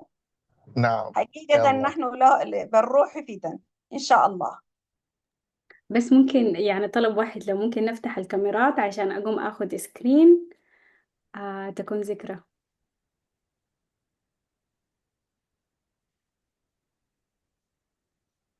بس أنا بعتذر منك I'm not ready. أنا درايفنج يا جماعة في العربية. أنا برضو والله يا ممكن مفردي معلش. تاخدوا مني كده، أنا أشيل النظارة. أوكي. هي أهم حاجة ترسليها لنا بعدين الصورة. دي توثيق، دي من ضمن توثيق الجمعية إن شاء الله. ماشي أيوة. يعني ما في زول داير؟ لفتة بارعة يا أما. شكرا شكرا لكم يا جماعة. والله يا جماعة، هذا يا جماعة غير الأكاديميك وينجوي تماما يعني التايم معاكم يعني، وتعرفنا على ناس يعني ما كنا بنعرفهم من زمان. الآن مؤخرا دكتورة منى، يعني بجد أنا سعيدة سعيدة سعيدة جدا يعني. you are so welcome, you are so welcome. وزعلت إني ما بعرفك من الأول. Thank مداخلاتك you. رائعة، مداخلاتك رائعة ومفيدة وتماما استفدنا منها. أنا فمعلش شاكلت يعني. طبعا، بيني وبينك شاكلت غسان ودبورة، قلت لهم ما عزمتوني ليه؟ نسيتوني بعتيوني. لا لا ابدا، العفو. انا حقيقه انا اللي كنت متواصله مع الناس، وانا اكشولي مستر غسان ذاته وصلني به ومستر محمد الفاتح يعني، فبجزيه والله خير. خلاص يعني معناه اللوم على مستر محمد الفاتح زين. بس خلاص أنا طلعت منها. لا لا يعني فاقصد لك، ما هي سلسله كده بتاعتي انه ده بيعرفك بده طبعا. الان هو صح نحن صح. عرفناك، الان نحن عرفناك تمام يعني. تمام، أنا ما ممكن سعيدة والله، أنا أسعد بيكم، أنا أسعد. وما ممكن نجهلك بعد كل العلم المتدفق ده يعني. مشكورين، تسلموا إن شاء الله. شكرا شكرا. هنضيفك للجروبات وان شاء الله اكيد يعني حتثري إن شاء الله إن شاء الله، العلم. والله إن شاء الله الزول اللي في وسعه بيعمل إن شاء الله، ربنا يسهل على البلد إن شاء الله يا رب العالمين. امين يا رب. لك العتبة يا دكتورة منى، لك العتبة. شايف نحن حملتوني فيها في النهاية. فلك لا العتبة والله اعتذرت ثقيلة. يعني. لا لا ما في مشكلة، تمام، حصل خير، ما في مشكلة. أهو شاركت في النهاية. لا لا والله شكرا هم شكرا. شاركتي لا برضه والله مداخلاتك دي صوتي كانها شاركتي برزنتيشن والله. تمادر والله، بسبب تمادر ما كان عندي فكرة النهائي، لكن تمادر معانا طبعا في اليونت ورسلت لي اللينكس دي، والله ما كان عندي لا فكرة لكن خالص. مستر غسان انتوا ما نزلتوا في الجروبات، وانت ويا امنه برضه ما نزلتوا في الجروبات بتاعتكم بتاعت يو كي. ما عندنا جروبات في احنا UK. كده بنلومكم، احنا بنلومكم انتوا. عندنا جروب بتاع النغابة، أمنة شكلك ما في جروب النغابة، خلي غسان ده يلمك في جروب النغابة. أنا ما سجل. لا ما ضروري سيرجن، كل الدكاترة نغابة UK. خلاص هيدخل. يلا مستر غسان كان المفروض ينزل هناك، ينزل اللينك هناك، ينزل شفت الاعلان واللينك. شفت اللوم رجع لك تاني يا غسان. في رجعوا لي شايف هاي. والله لا لا أنا مقصر صراحة، لا لا لكن إن ما في شاء الله مشكلة، من ما في خلاص. مشكلة. دي ما التجربة زي الأولى، التجربة الأولى سماح، لكن المرات صح الجاية إن صح، شاء الله. إن شاء الله خير إن شاء الله. أكيد مشكورين إن أي شديد. شاء الله يعني جزء ده من شعورنا التقصير هذه. جميعا، شعورنا أكيد جميعا، حبنا للبلد، صح حبنا صح للوطن، حب أي سوداني في أي مكان صح صح. بيشوف أي حاجة ممكن تفيد السودان ما بيتأخر منها أبدا يعني. أكيد أكيد أكيد. أي فإن شاء الله تشاركينا، نديكي انت نوفمبر، نوفمبر دكتورة نادية، نديكي انت ديسمبر ليكشر طوالي يعني أول سبت في ديسمبر تقدمي لنا حاجة في السيرجري إن شاء الله. تمام ما في أي مشكلة. البريست كانسر.